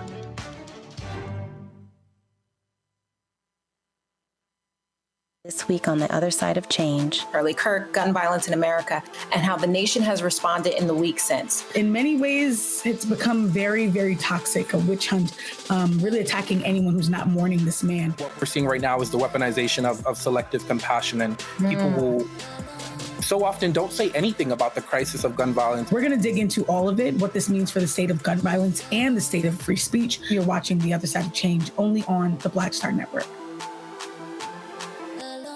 Hello, I'm Paula J. Parker. Truly proud on the Proud Family, Louder and Prouder on Disney+. And you're watching Roland Martin, Unfiltered.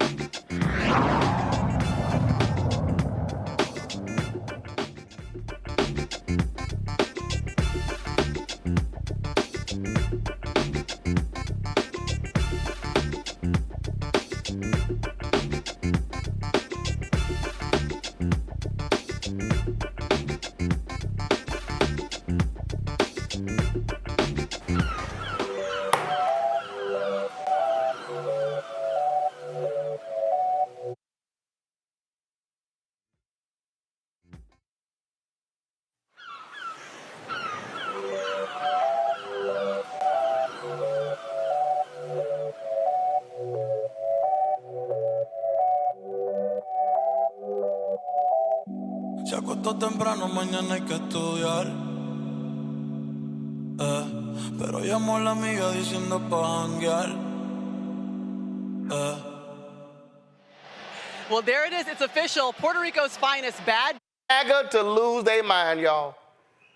The NFL announces that Bad Bunny is going to perform at halftime of the Super Bowl, and these white people are losing it. They have been yelling, cussing, screaming, oh my God, I'm not going to watch the halftime. This is shameful.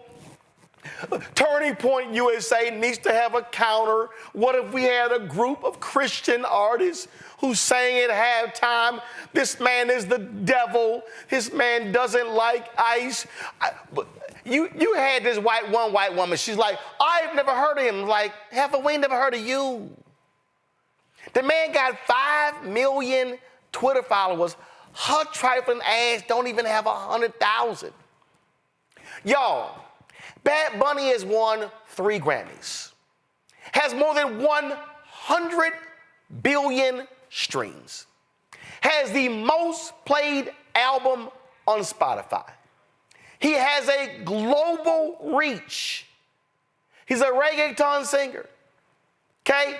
Has sold out across the world. But Lord, MAGA don't know what to do because a Spanish-speaking artist who has openly challenged Donald Trump's immigration policies is going to perform at halftime.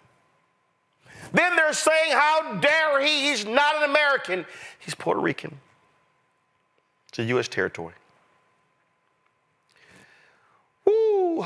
Rosa Clemente, doctoral student in the W.B. Du Bois Department of Afro-American Studies at UMass Amherst, joins us right now. Rosa, Lord have mercy. More MAGA fools have found Puerto Rico on the map in the last 48 hours. Since the NFL made this announcement, these people are losing their mind. I mean, yeah, it's crazy to the point where I had to cut off family members that were anti-Black, even though Bad Bunny doesn't identify as anti-Black. You know, I think the biggest issue is that most people don't know why Puerto Ricans are American citizens. That was forced upon my ancestors in 1917, where they were just like, you know what? Everybody's now in Puerto Rico an American citizen, and that was to recruit more men to the World War I. You know, and I think MAGA's. It's interesting because there's been other artists that have been on that stage with mixing Spanish and English. And what Bad Bunny is doing is what we call us in the 70s to right now, particularly in New York City, particularly in the Bronx. It's just like, that's what we do already. You know, we rep our country, and the reason we rep it the way we do is because we are still a colony of the United States of America. And Bad Bunny has awakened the consciousness of an entire generation. Crazy, Rosa. I mean, first of all, I found this video here. I gotta admit, it's highly laughable. Watch.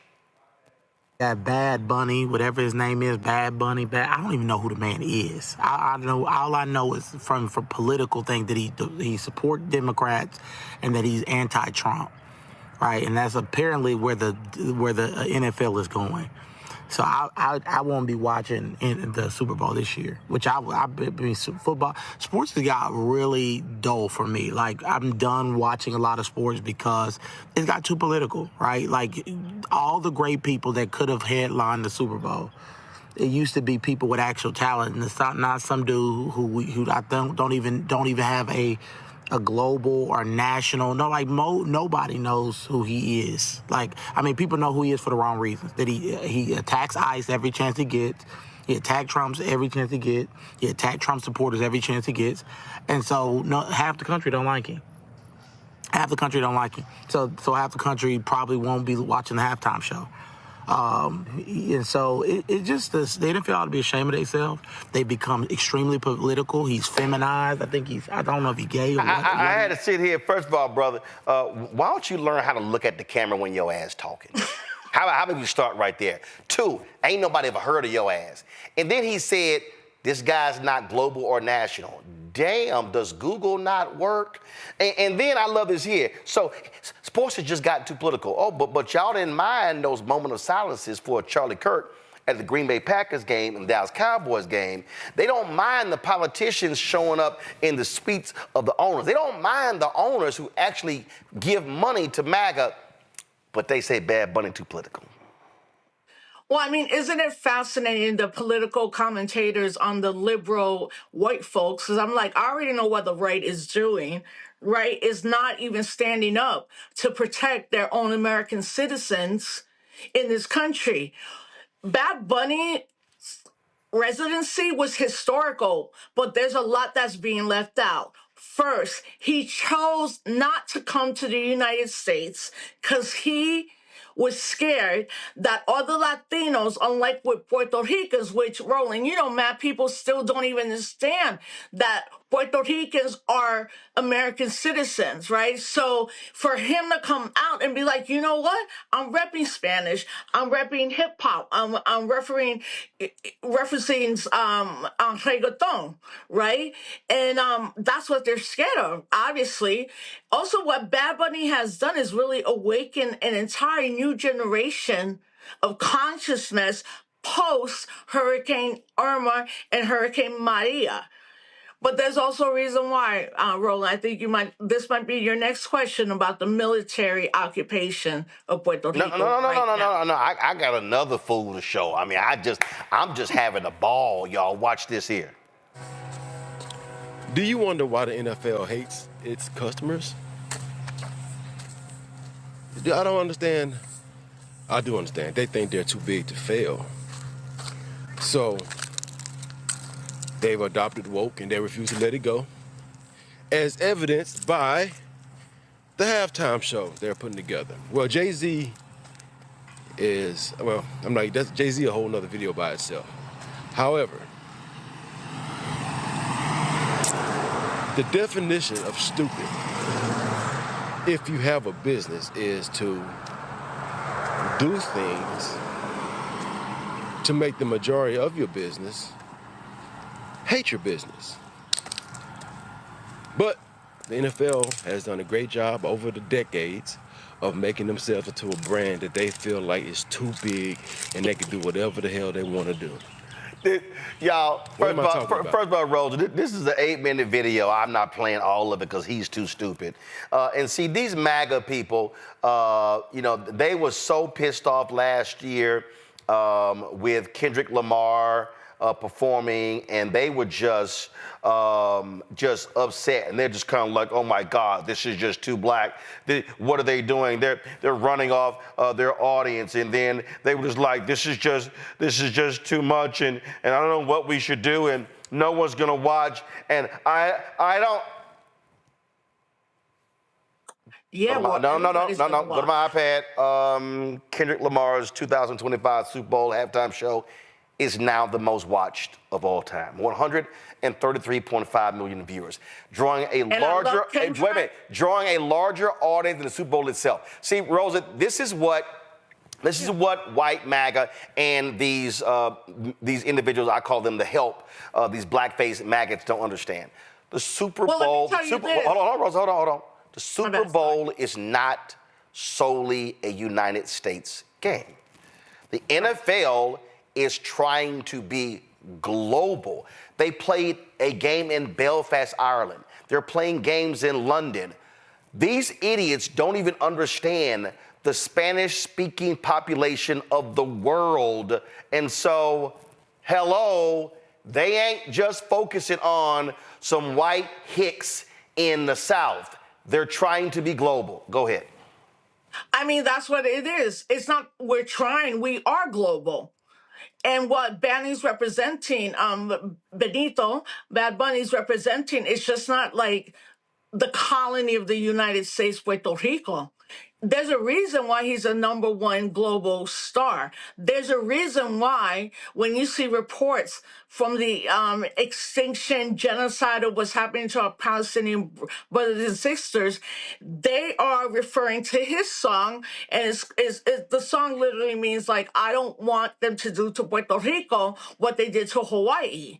And I think part of it too, Roland, is like, there's a lot of people that just don't understand how Puerto Rican people became U.S. citizens. And that happened, and the United States needed more soldiers. But the most important contemporary thing that we can see right now is in Puerto Rico right now, while Bad Bunny was doing his show, 90 miles away, Arroyo, Puerto Rico, we have 2 ships, naval marine officers, 4,500, and every day there are military exercises. Why? Because that's why they made Puerto Rico a colony. It gives the United States a strategic way to get to the rest of Latin America. And today, Maduro, the president of Venezuela, we all have our understanding or angry with him, but we know when they go to invade Venezuela and lie about the last 8 people they killed, citizens, is they need Puerto Rico to go do that work. Right, I'm sorry, but the same thing is we're celebrating Bad Bunny, and we also want to highlight what a colony looks like, but also that because of Bad Bunny and a lot of folks, Puerto Rico's going to be free a lot sooner than I ever thought it was going to be free. Right. Rebecca, I saw this tweet from Eric Erickson that I thought was laughable. He said, the Super Bowl halftime has been awful for the last several years. Rebecca, it's only gotten bigger and bigger and bigger. So I'm like, what the hell are y'all talking about? And see, Rebecca, what they really want, they're like, why can't Jason Aldean perform? Why can't we? Because guess what? Because ain't nobody trying to watch Jason Aldean perform at halftime. Sorry, I remember. I forgot the Super Bowl I went to. I think it was in Miami. It was when the Saints played the Colts. I think the Who performed. God, that was boring. Rebecca, your thoughts? Well, thank you so much. What I'm really hoping that Bad Bunny does, it will be incredible if he does a show live from Puerto Rico, but understanding that he'll probably do it live. Oh, hell no. He's gonna be in Santa Clara. Let's be real clear. He's gonna be in a stadium. He's gonna be in Santa Clara, California. Rebecca, go ahead. But symbolically, I hope he brings Puerto Rico to California. And I hope he really digs into the indigenous culture of Puerto Rico, because a lot of people assume, because of Spanish speakers, that there is some connection to Spain. But I really want to see the indigenous roots. I hope his entire performance is not in English. And I'm very excited about it. And I appreciate people like Taylor Swift, who made it known, hey, I'm not going to be performing at this next halftime show. No offense to Taylor, but we want to see the people. We don't need to see the Who. We don't need to see Wonder Bread artists right now. We actually need to see artists that embrace the multiculturalism of our country. Well, first of all, here's the deal, Rosa. I don't care if Taylor Swift performs. I'm fine. They're just angry because you don't have right wingers. Listen, MAGA would love for Lee Greenwood to bore us to death at halftime. Well, look, first he's doing the whole show in Spanish, but he's also doing it in what we call Spanglish. And I also think people in this country are not aware that 70 million Hispanics, Latino folks are in this country, and how half of them alone don't speak Spanish just around colonialism, right? So I'm happy he's going to do that. As someone that doesn't like football, a brutal sport, I understand the influence, what Kendrick did last year, what Puerto Rico's doing right now. And it goes back again to the fact that, listen, in 2019, where protests and demonstrations were building, started with La Colectiva Feminista, the feminist collective, to oust the governor, Ricardo Rosselló, and his entire administration, because there was 889 texts sent about folks that were LGBTQI, and then also Carmen Yulín Cruz, that was not the governor, the mayor at that time. So, you know what, Roland, you know where we're at, right? These folks are coming after us, whether we're black or brown. It's not going to make a difference if any of us are like, I'm a black Puerto Rican. No, I'm Taino. And these are good things. But if you don't have the politics, you're not going to understand that. And I also think, look, he's being who he is. Right. I mean, but that song, when you listen to it, it reminds me, honestly, of when I've watched documentaries of Africans in the United States of America that were trying to flee slavery, and the songs, the lament, the thing at the end. I'm like, nobody's done that. And he is like, every young person who's a Boricua from 1 to 40 in this world, they're looking at everything he's doing as a political statement. Hey, Joy, I remember, Joy, 2003, Beyonce performed with, and with Bruno Mars. And remember this here, just keep pull the audio down, but woo, MAGA lost their mind because all these black women had these berets on, and they were like, oh my God, she's paying homage to the Black Panthers. What do we do? Again, all they can do is complain about something because, Joy, they can't stand black and brown people. That's what they want. What they want is whiteness. They want Wonder Bread and milk at halftime. That is right. Their artists are boring. Nobody is wanting to see them at the Super Bowl. If the NFL thought that it was in their financial and cultural interest to feature, some of the artists that you were laughingly mentioning a few minutes ago that, hell, I don't even know, they would have done it. They're pitching Bad Bunny because Bad Bunny is who people want to see. The NFL also is trying to be an international audience. I think you alluded to this earlier. They're not just trying to stay here in the United States, right? So they're trying to appeal to the entire world, playing games overseas, etc. So that is also happening here. They're saying that we embrace a multiculturalism that is already here. The NFL is lagging. They're not in front. These folks are already here. We've seen it with all the artists, and white people are watching and listening to these artists as well. This is not just about people of color, because we know they don't give a damn about us either. This is about the constellation of people who watch these games, want to see Bad Bunny, and I hope he brings it. And because he is politically and culturally and socially aware, we can expect that there's going to be some undercurrent here that's going to not just be about music, but is also going to be about transforming in a critical election year. Randy, I love that you said that because, Roland, I don't know if you know. Real quick.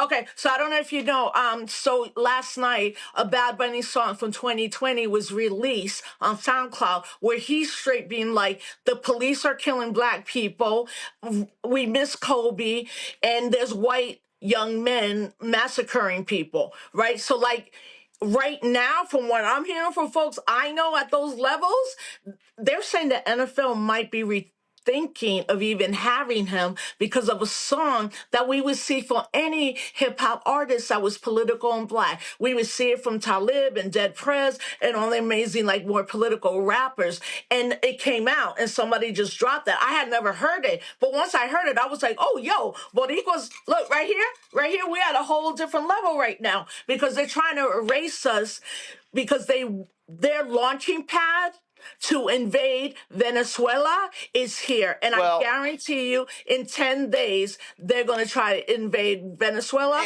from Puerto Rico. Here's the deal, Randy. Let's be real clear. The NFL is a group of white men, white women, except for one owner, Con, down in Jacksonville, who love money. They love money. These are some MAGA, Trump-loving, Trump-supporting, donating owners. And so let's just make no mistake here, okay? No one can be confused, okay? For everybody who's out here who's like, oh, Jay-Z's picking halftime. No, he's not. Jay-Z's recommending the artist at halftime. If you think for a second that Roger Goodell and the NFL office did not vet Bad Bunny and check everything out, you're crazy. And these owners, because I remember, with Kendrick, well, some owners, they weren't happy. Bullshit. When them ratings dropped, they were happy. You know why? Because the NFL, y'all, just in case any of y'all want to understand, DeMaurice Smith talked about it on The Breakfast Club, and guess what? The owner of the Patriots, Robert Kraft, he talked about it as well. He said it. The NFL practices socialism. because that's what the NFL is. They actually share money. They share revenue. These owners know what they're doing. These owners are all about the money. They are about getting paid. They are about making more money. They don't give a damn if MAGA's upset, because you know what they want to see? They want to see Latinos, brown people. They want to see them buying product. They want to see them buying jerseys. They want to see them buying beer at the game. And matter of fact, if y'all out there think that I'm lying, here's Robert Kraft on CNBC, and wait until you hear the white anchor stop him from talking about socialism. Listen. Would I have believed in '94 when I played the highest price ever paid for any sports franchise in the world? We are now. And I never would have believed it, but, you know, it's a credit to my partners in the NFL, and Roger Goodell has done a great job leading our NFL, and we work, it's almost a socialist system of we're partners, and together. Don't say that. Don't say anything good is happening with social, or else he's going to get more votes down here in New York. No, but I mean that in a way. It's the spirit of, it's the most competitive business there is, how bad, what people do to win, but we're partners, and we have to come together. See, Joe Kernan right there, Randy. Joe Kernan didn't want the truth being told. Hey, man, don't bring, we dealing with Mom Donna here in New York. Don't say socialist. But he's right. The NFL is the biggest sports league in America, $25 billion. They're the only sports league that competes with Jesus. Churches will shut down early on Sundays because folks are going to watch the game. So let's be real clear. The NFL, they ain't backing out of this here. They love the controversy because they want the ratings to explode. And you know what that means? That means that whoever has the NFL game is selling out of the ad units. It means that for Apple Music, which is now sponsor of the halftime show, used to be Pepsi, it's going to be even bigger. They know the streams, the purchases of Bad Bunny are going to explode before, during, and after the game. This is American capitalism, and they don't give a damn if MAGA is upset because they're sitting here saying, count the money, Randy. So they so-called hate DEI, but they love DEI at halftime, and they love DEI in the first half and the second half when it's making these white folks money. Right. And Roland, hold on, Rosa. Randy, go. But it is about making money. And what they get that seems like MAGA doesn't get is that they have to give the world what the world wants to see because they're in the business of making money. 13% of the population in the United States, first of all, speaks Spanish. That's what they don't want to know. And MAGA doesn't want to admit that, but the world is very diverse. Also, the NFL wants to expand across the world. I was just in South Africa, and NFL was advertising in metro stations. Also, what's interesting to me is how MAGA is so ignorant when it comes to who a U.S. citizen is. They try to make these points, but they do it from an ignorant place. Bad Bunny is a U.S. citizen, but guess who wasn't? That Shania Twain, not a U.S. citizen.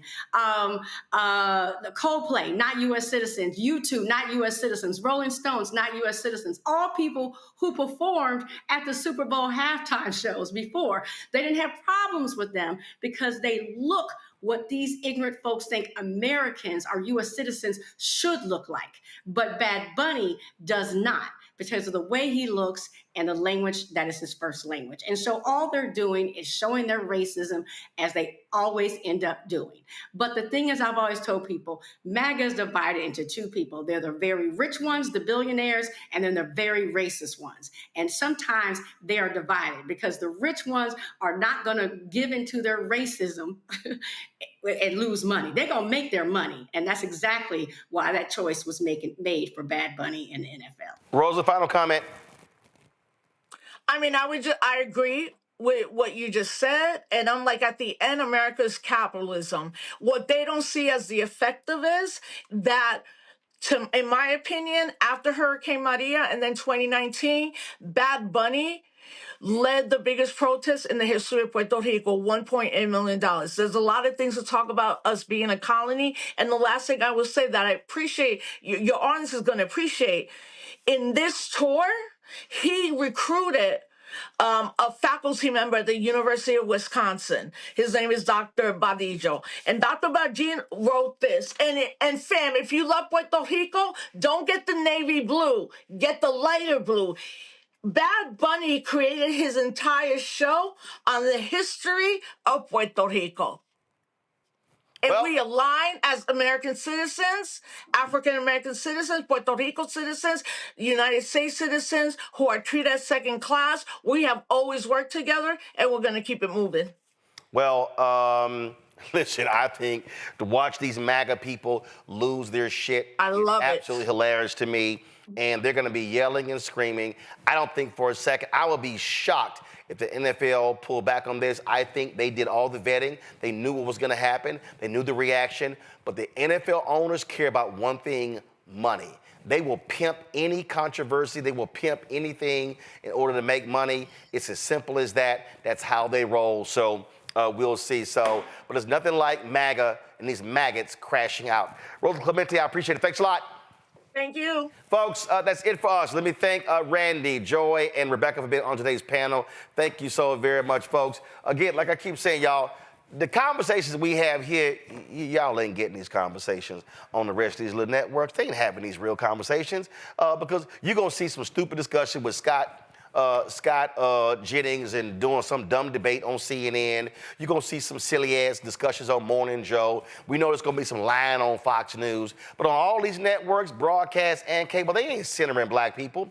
That's what we do here every single day with Roland Martin Unfiltered. That's what we do with Greg Carr's show, Reverend Dr. Jackie Hood Martin's show. That's what we see with the other side of change with Bria and Jamira. And we got a couple of new shows that we're working on. Y'all, bottom line is your support is critical. Because listen, these folks ain't dropping money on here. Listen, the YouTube charts came out again. We are the only black news show, the only black news show on YouTube's top 100 podcasts.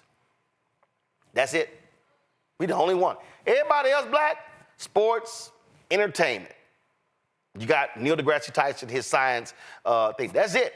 We the only ones. We're the only ones on there.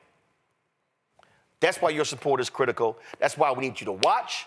And let me explain to y'all. We have the app. I need y'all to watch on YouTube because we generate more revenue there.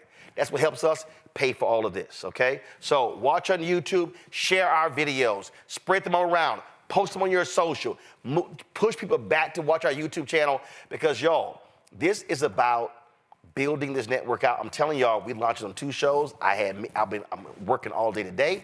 We got a daily midday news show coming. We got another weekly show coming from a bad sister. I cannot wait for us to drop those. We're working on the health show. We're working on the business show for 2026. All those things are happening because we understand, Captain Hughes coined the phrase years ago, information is power. And unfortunately, what we're seeing from African Americans and for so many other these sources, and I love sports, I love entertainment, but y'all, we gotta be informed. We gotta know what's going on. We gotta know who's running for office. We gotta know what they stand for. We gotta know about contracts. We gotta know about all these things. And so we are about providing that information to you every single day. So when we ask for your support, this ain't begging, because it's a deal. This is no different than having a subscription. We purposely are not charging people like a Patreon, $5.99, $6.99, $7.99, $10.99 a month. You go.